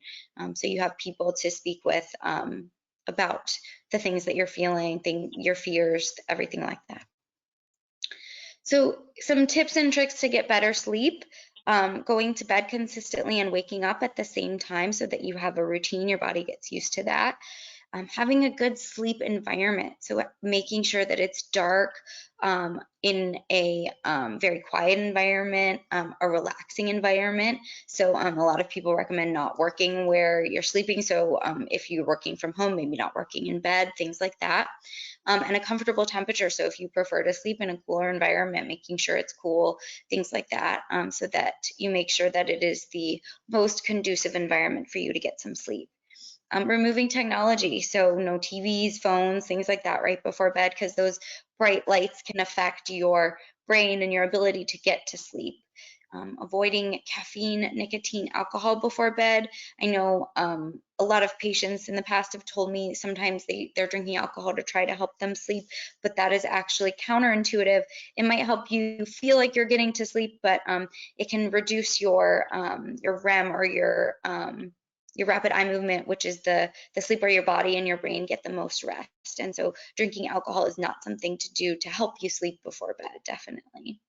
Things like relaxation techniques before you go to bed can help kind of muscle relaxation. I know some people do like head to toe, relax each muscle one by one. Also, don't toss and turn. So if you're kind of having difficulty falling asleep for about 20 minutes, they recommend kind of getting up, getting out of bed, getting out of that environment, maybe doing something, and then going back and trying again. So staying in bed while tossing and turning is not recommended. Exercise during the day as opposed to kind of later at night. Exercise, as we discussed, can definitely help with your energy, help with your pain. But if you do it kind of too soon before bedtime, it can kind of make you stay awake a little bit. But exercising whenever you can get it in is definitely good. But right before bed might make it a little more difficult to fall asleep. And if you're still not able, kind of using all of these techniques to get a restful sleep, talk to your physician. There could be some other reasons you're not able to get a good night's sleep, things like sleep apnea. And if those things are not well controlled, that can contribute to fibromyalgia, pain, depression, and anxiety. So if all of these techniques are still not working, definitely making sure to speak with your physician, maybe a consult to a sleep doctor or something like that, to discover why you might not be able to fall asleep or stay asleep at night. And I have some mental health resources here. So there's the National Suicide Prevention Lifeline, the Cuyahoga County Mental Health Resource, the Substance Abuse and Mental Health Services Association, National Alliance on Mental Illness. So all of these are phone numbers you can call if there's any kind of mental health crisis or anything like that. Obviously, any kind of life-threatening emergency, you always want to call 911. But these are some resources that you can reach out to if you're having any kind of thoughts of suicide, depression, anxiety, anything like that, and they can definitely help assist you, at least if not with resources or places to go. There's someone on the other end that is someone to talk to. As far as local and national lupus resources, obviously there's the Lupus of Greater Ohio, lupus.org, lupusresearch.org, lupuspregnancy.org. All of these have great information on lupus. Some have support groups that you can join. They also have access to different physicians, different research studies, any kind of just information. Obviously, knowledge is power, and so the more you know is the better. And it's always good to kind of, like we discussed in the beginning, do your own research, make sure you have good access available to resources that can give you proper information. And like I said, there's also support groups and information on activities and things like that to help with lupus on all of these websites. And any questions? Thank you, Dr. Ross. Awesome presentation. I really loved your tips. I love the resources for mental health that you shared out, because those are all really super important. As I try to navigate my screen, a question that popped up real quick was, do all lupus patients get depressed? I mean, there's not, with every kind of mental health diagnosis or any kind of medical diagnosis, it's impossible to say, 100% always, but there's definitely a good amount of overlap in between lupus and depression and anxiety. And obviously, lupus can cause its own mental problems. So there's a common theme that lupus patients can experience depression and anxiety, but never 100%, never everybody, or never nobody. There's always a few exceptions to every rule, but there's a big overlap. Of course. Okay, a little bit. I started taking a low dose of Lexapro last year, and it really helped me. I was doing really well until I took on more work lately. Would asking my doctor for an increase in this medication be helpful, or should I look into changing or adding another medication? I would say that's a great question. Lower doses of medications, there's always room to go up, but definitely, obviously, talking to your physician, as I'm not sure kind of comorbidities and things like that, if there's any risk factors to increasing. But definitely going up, especially if you're experiencing more stress, would be something great to talk to your doctor about. And if increasing that dosage after a time doesn't work, or if there's any reason why you might not be able to increase that medication, then definitely switching to another medication would be a good option. But I would say if that medication worked for you initially, that increasing the dose might be the best way to go. Really great questions still coming through. And so, do you have any suggestions to help get more REM sleep? I only average about 1 hour or less, and I'm exhausted all the time. Well, there's no tips kind of to increase REM sleep, sadly, because our bodies go into that kind of when we're feeling the most relaxed, and there's different phases of sleep. But as I discussed, kind of making sure your sleep environment is good, sleep hygiene, so routine sleep times and waking times. And if all of those things are still not working, I would say maybe speak to your doctor about getting a sleep study so that you can determine if there's anything else that might be going on, like a sleep apnea that could be kind of preventing you from getting a restful sleep at night. As with sleep apnea, you're kind of waking up in the middle of the night, your brain's not getting oxygen, and that can contribute to feeling tired during the day as well. All right, this one, forgive me if I say the words incorrectly, but curious about new depression treatment. I'm finding Spravato and ketamine-derived nasal sprays are helpful with depression and lupus pain, where typical antidepressants haven't helped. I hope I am not a psychiatrist, so I am not the best person to speak to you about this, sadly. But I know that ketamine for pain has been kind of used recently. I'm not sure about the nasal sprays though, but if typical kind of antidepressants and things like that have not been working, obviously medications in addition to cognitive behavioral therapies and speaking with a psychotherapist, both of those things in combination have had the best results as far as mental health. But if traditional medications aren't working, I would definitely speak to either your primary care physician or a psychiatrist to see kind of new treatment options, because I am not as well aware of the newer ones as I'm sure they are. It's really important to pull the whole team in together too. So yeah, that's great. Making sure your medications don't interact with your other medications, all of those things as well is important. Okay, I'm gonna diagnosed at 13, currently 15 sorry, I'm butchering this question. 15 feels ruined on antidepressants, not motivated for much due to pain in joints. Will exercise really help me and my mental outlook? So exercise is definitely one of those things. I know in the beginning it can definitely seem hard because of the pain, and exercising might make you feel a little more painful to begin with. But in the long term, strengthening those muscles and getting moving and things like that with those endorphins, as well as strengthening those joints and those muscles, can definitely help with the pain in the long run. And pain and depression can kind of be a vicious cycle, as depression can cause the pain can cause depression. So exercise can definitely be helpful in the long run. And I think even if you want to start kind of with physical therapy, maybe talk to your physician about getting a referral if you're unsure of the things to do for the different areas that might be painful. Definitely physical therapy is a great resource. I know there's a lot of physical therapists that have some resources on YouTube and things like that.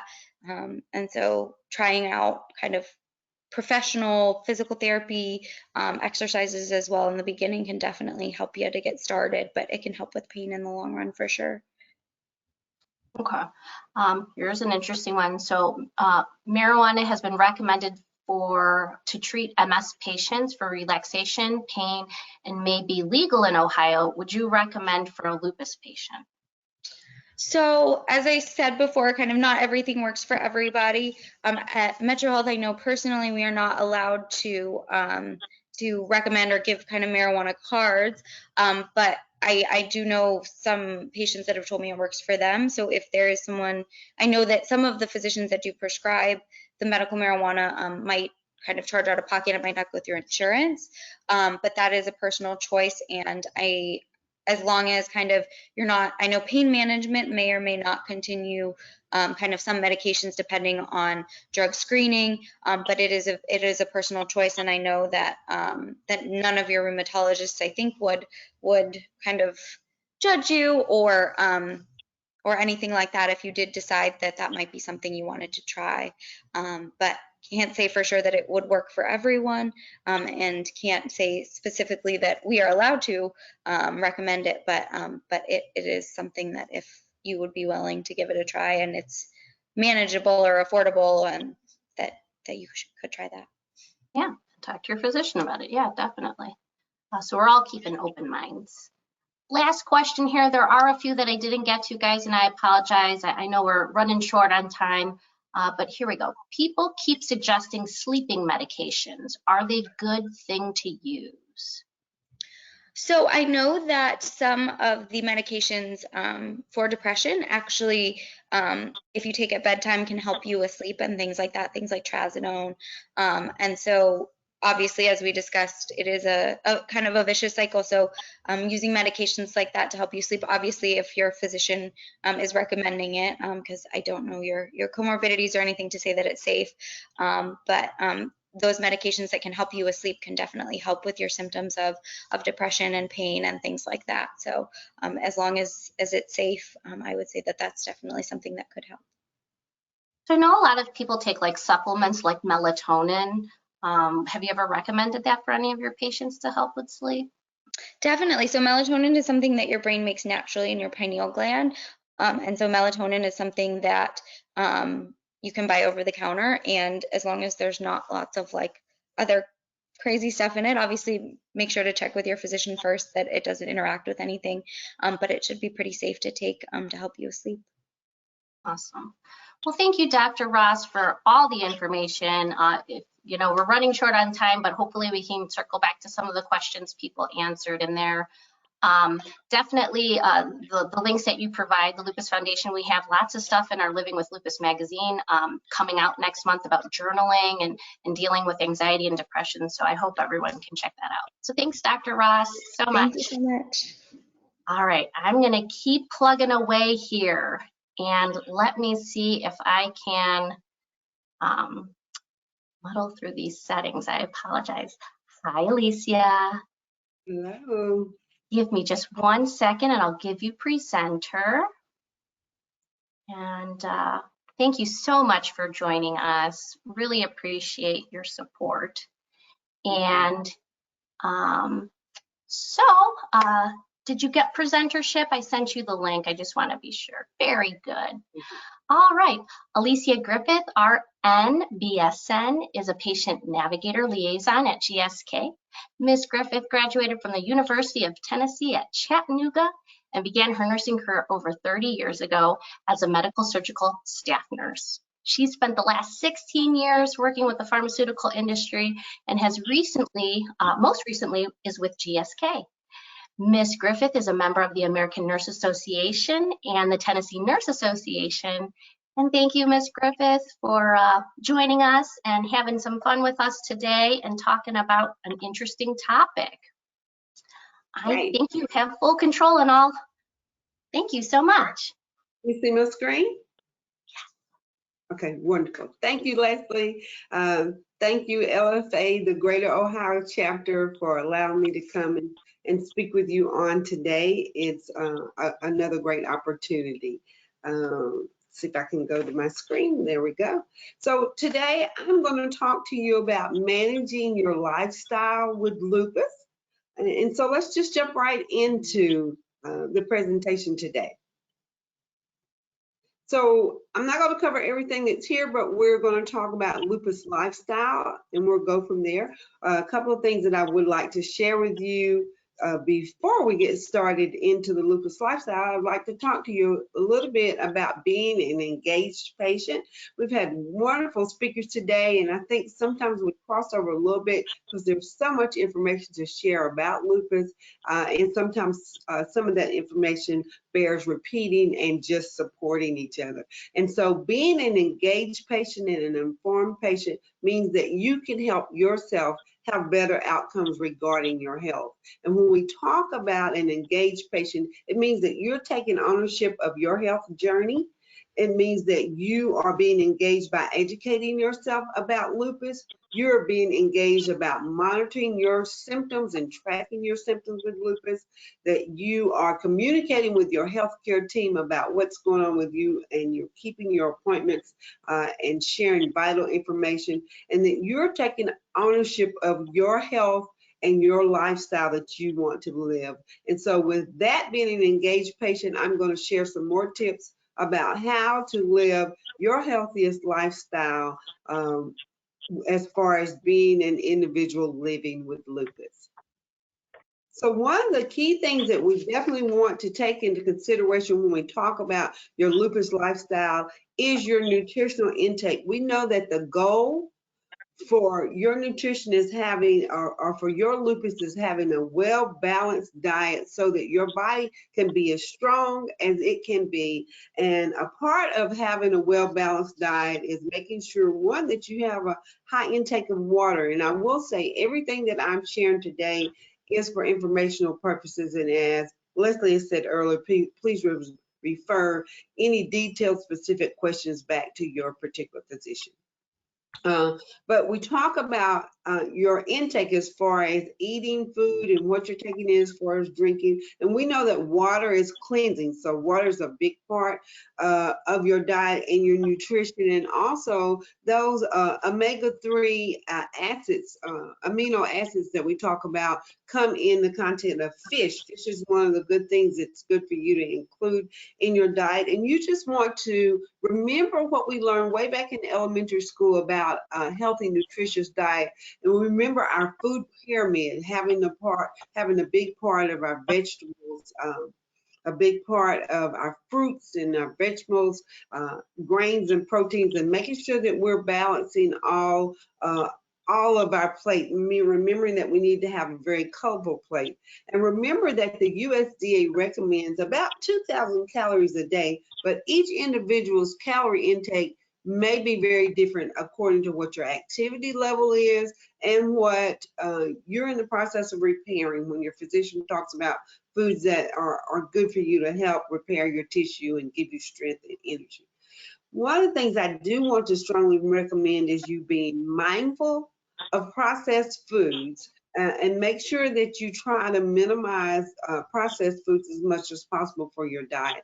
When I talk about processed foods, we have a wide variety of processed foods. You can have processed foods that are low processed and foods that are high in processed content.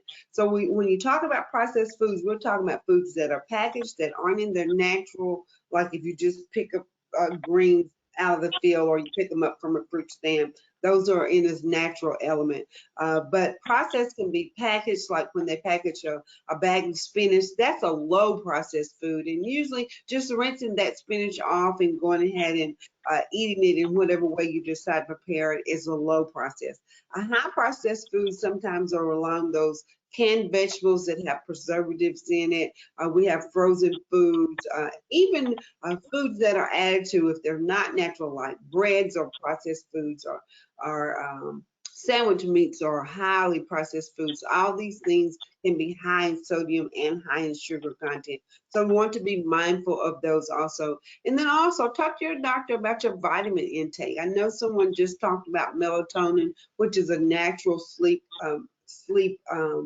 hormone that we make within our own body, and being able to take melatonin is a natural one that you may want to talk to your physician about. But you want to talk to your physician about your nutrition, and he may even recommend a dietitian for you. This is a quote from one of our Us in Lupus, I'm sorry, you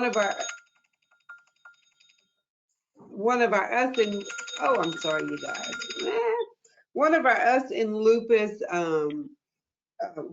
our web page, the Facebook page, a quote that was made: keep a log of your symptoms, watch what you eat and drink, and when there is a symptom, be sure to log what you've eaten so that you can track flares.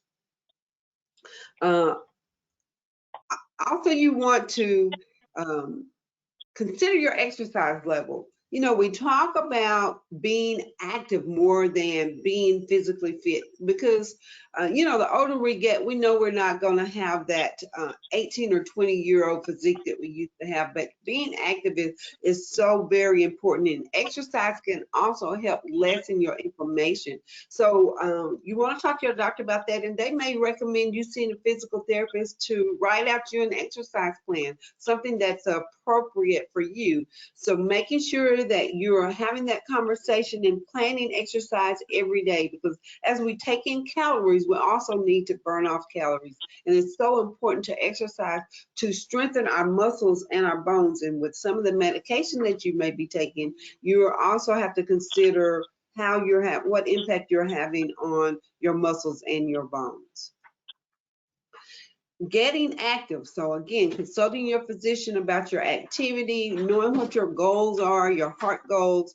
You want to make sure when we talk about exercise, it doesn't necessarily mean that you have to sweat or you work out to a point of fatigue, but just the fact that you've chosen an activity that you enjoy, that you can mix up through the week. One day may be walking, the other day may be something totally different for you, but taking into consideration what activity works best for you.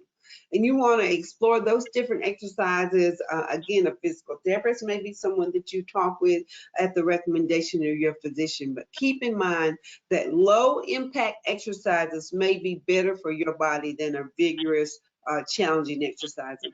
And I know when I think about exercising, an event that we had music, and I remember one particular lupus patient that got up and danced. And one of the things that she talked about in the midst of her dancing is how much better she felt and how she hadn't danced in so many years. I don't know how long it had been, but she just felt energized and revitalized just from getting up and having that movement. So think about how you're exercising, how you're getting active in your life, and that's a conversation you need to have with your particular physician. Now, also we know how important when we talk about our lifestyle, sleep is. Sleep's purpose is to restore and allow our bodies to recover. 8 hours of sleep is usually the recommendation, and although your sleep may require you to have more, or it may even require you to have a little less, 8 hours of sleep means that you have 16 hours the rest of the day to get done the things that you need to get done. And so plan in those 8 hours and have a pattern. I know Dr. Ross talked about it earlier when she talked about a sleep pattern. Going to sleep, you know, your bedtime may be 10 o'clock at night, and making sure you're getting a good 8 hours of sleep, and you sleep from 10 at night until 6 p.m. Sleep affects your metabolism. It affects whether you gain or lose weight. It affects your immune system and also disease resistance. So overall, your quality of life is affected by sleep. So some tips when it comes to sleep: you want to be consistent in scheduling what time you go to sleep at night. You want to see how much sleep you need according to how stressed you are, your mood, your physical activity. You want to also create a sleep pattern of good that's good for you. What's the temperature of the room in which you're in? You want to make sure you turn off your electronic devices. Are you relaxing before you go to sleep? Are you sleeping in a dark room? All these things are great to keep in mind. And you want to train your brain. Train your brain to stick to a nighttime routine that is relaxing so that you're sleeping. It may be listening to music or stretching or meditating even before you go to bed at night. And also keep in mind, you're a person that needs naps, or you're one that experiences a lot of fatigue with your lupus. And if you are and you need a 30 or a 60-minute nap, make sure that you don't plan that nap close to your bedtime. Plan it closer to the middle of the day where you can get rest, and then you can get up and move around, and you'll be able to sleep good again at the end of the evening and get to sleep. So let's talk also about sun safety. Lupus patients often are very sensitive to the sun or have the photosensitivity. Making sure that you protect yourself when you go out in the sun, making sure that you're dressed appropriately, and making sure that you remember between 10 a.m. and 4 p.m. is when those ultraviolet rays are the highest and when it's most dangerous or most impactful for you to be out there. Developing a rash for those ultraviolet rays can be very irritating and painful for some, and it can also cause you to have other irritants that come up, such as triggering joint pain. So again, I talked about the time of night that you should go, or time of day that you should protect yourself most. Remember, if you're going to be out like at the beach or a particular activity outside, to apply sunscreen. And if you're out longer than a couple of hours, you may need to reapply that sunscreen. There is clothing out that are tightly woven that helps protect you from the sun also. So see if you can buy some Sun Smart clothing that is now available on the market. And then mindfulness. It's so important for us to be aware of your thoughts and your conditions, to be able to relax. And know what you need to do to de-stress. A mindfulness-based stress reduction plan or techniques is so very important. And I'm going to take a pause here to just go through a mindfulness exercise for you so that you can remember. Mindful deep breathing is so important. So we're going to do that. I want everyone to just pause and focus a moment on your breathing. So everyone take a good deep breath in. And release it. Deep breath out.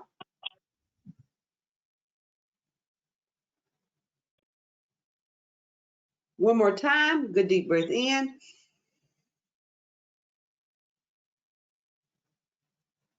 And release it.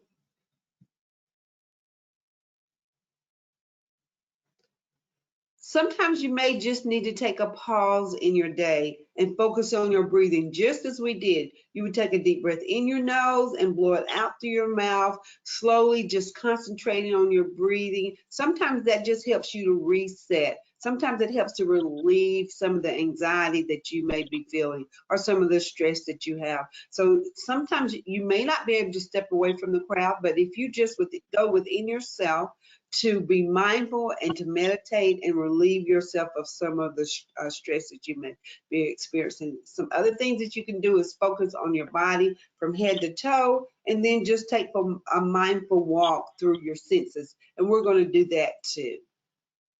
So think about meditating, how important it is for us to get to a place where we can step away and decrease our anxiety.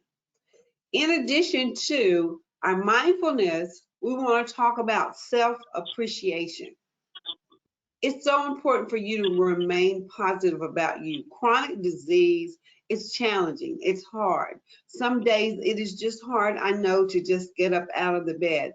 But you're doing a great job. Showing up here today shows that you're still committed to yourself and committed to your loved ones to live your best day. And that's our whole goal. And so sometimes we just need to take an inventory of what positives we do have. And what I like to do is take that inventory right now. So with that being said, I want you guys to get still again and let's just focus. I want you to just look around the environment you're in right now and take an inventory of 5 things that you can see and appreciate in your presence. So let's do that. To yourself, 5 things.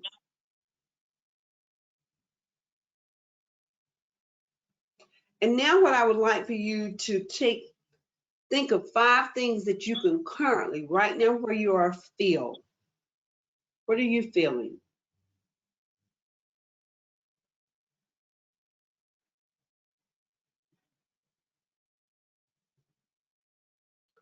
Now I want you to focus on 3 things that you can hear.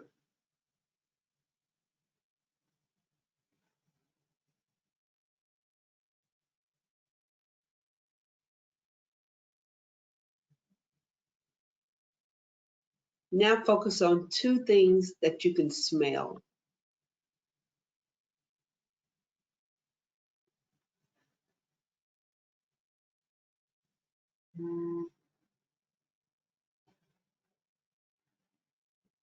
And I want to wrap up the self-appreciation with 1 thing that you can taste.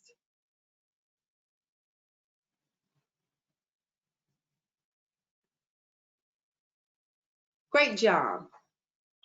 Great inventory. So I'm just going to tell you those 5 items again, in case anyone's writing those down and want to remember. When you want to just appreciate what's going on with you, you want to take inventory of 5 things that you can see, 4 things that you can feel, 3 things that you can hear,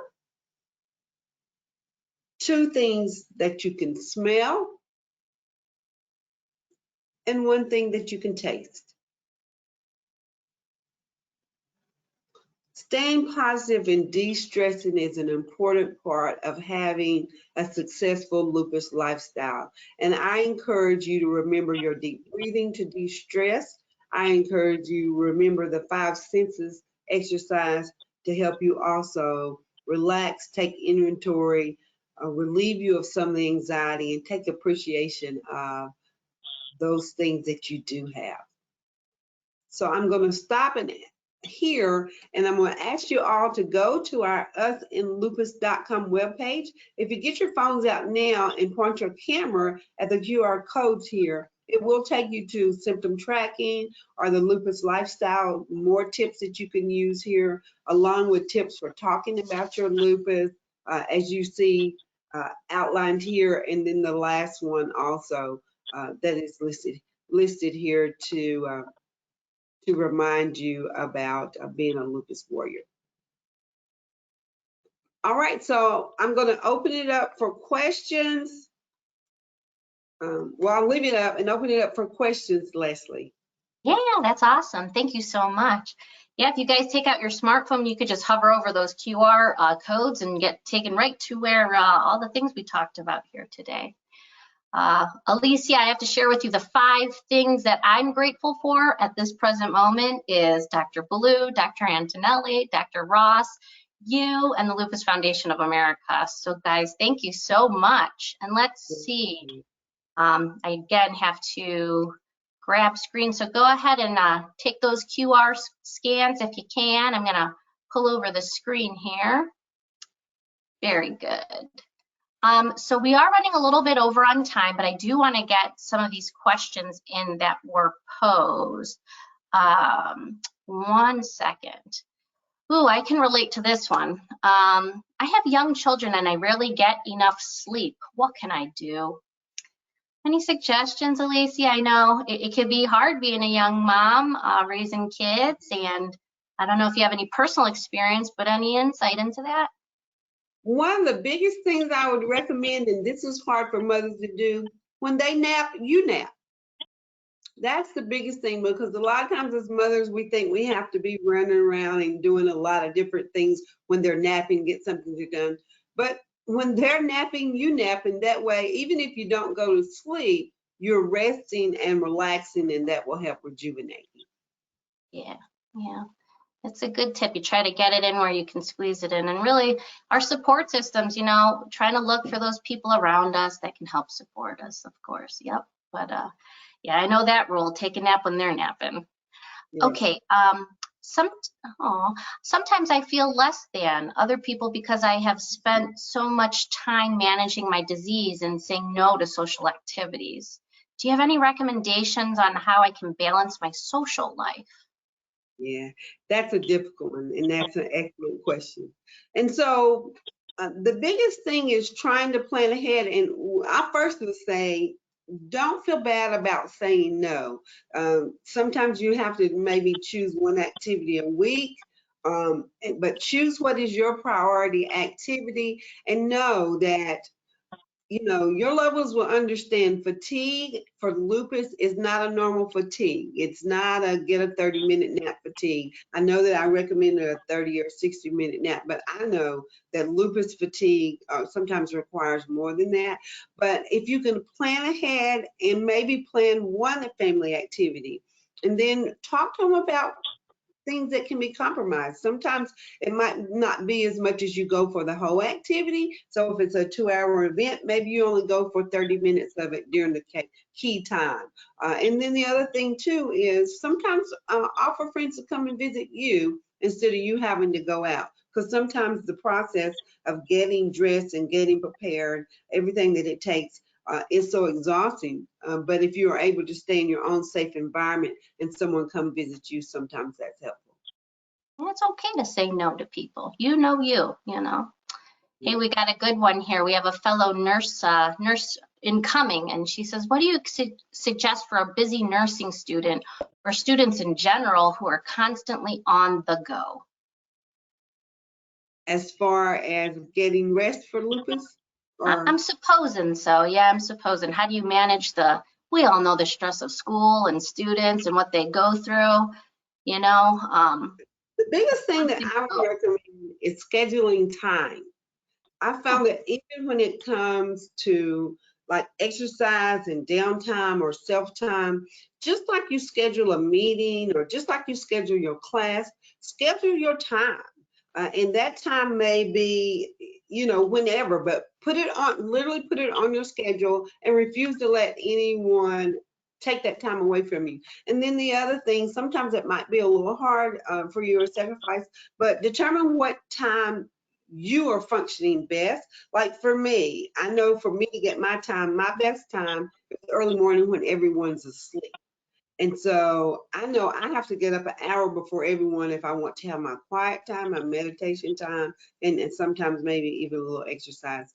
But if that's not your time, it might be at midnight or late at night when everyone else has gone to bed, or perhaps they're watching a movie and you slip away.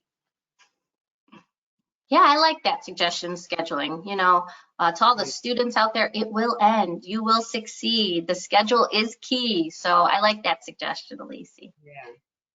Well, okay. So thank you so much. Thank you very much for everyone joining in. And I think I got to all the questions for you, Elise. So thank you so much. This does bring us to an end to the summit. We are tremendously grateful for the expert panel to join us today to help continue to educate. We look forward to gathering in person real soon, you guys. Again, I want to thank our sponsors for today's program. Thank you to the Ohio Department of Health, GSK, us and Lupus, and the Ohio Commission on Minority Health. Truly, without their help, we would not be able to bring the programs like this to Ohio and the patients here. We are grateful for their continued support. Lastly, please remember to complete the evaluation. One should appear at the close of this session, and another one will be emailed to you an hour after the event. Please complete it. It will prompt us to send you a $10 ePanera gift card, so that's a little goodie that you get for sending it in.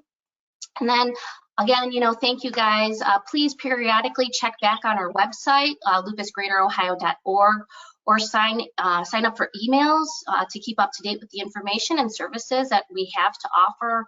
Programming is always available. We're trying to be innovative with all of the programming. Fundraising opportunities, of course, exist. You can always call 1-888-NO-LUPUS for more information, or to be connected with the local patient navigator. We are developing a wonderful patient navigator program throughout our state. We have about 20 patient navigators strategically placed and are ready to interact and talk with you.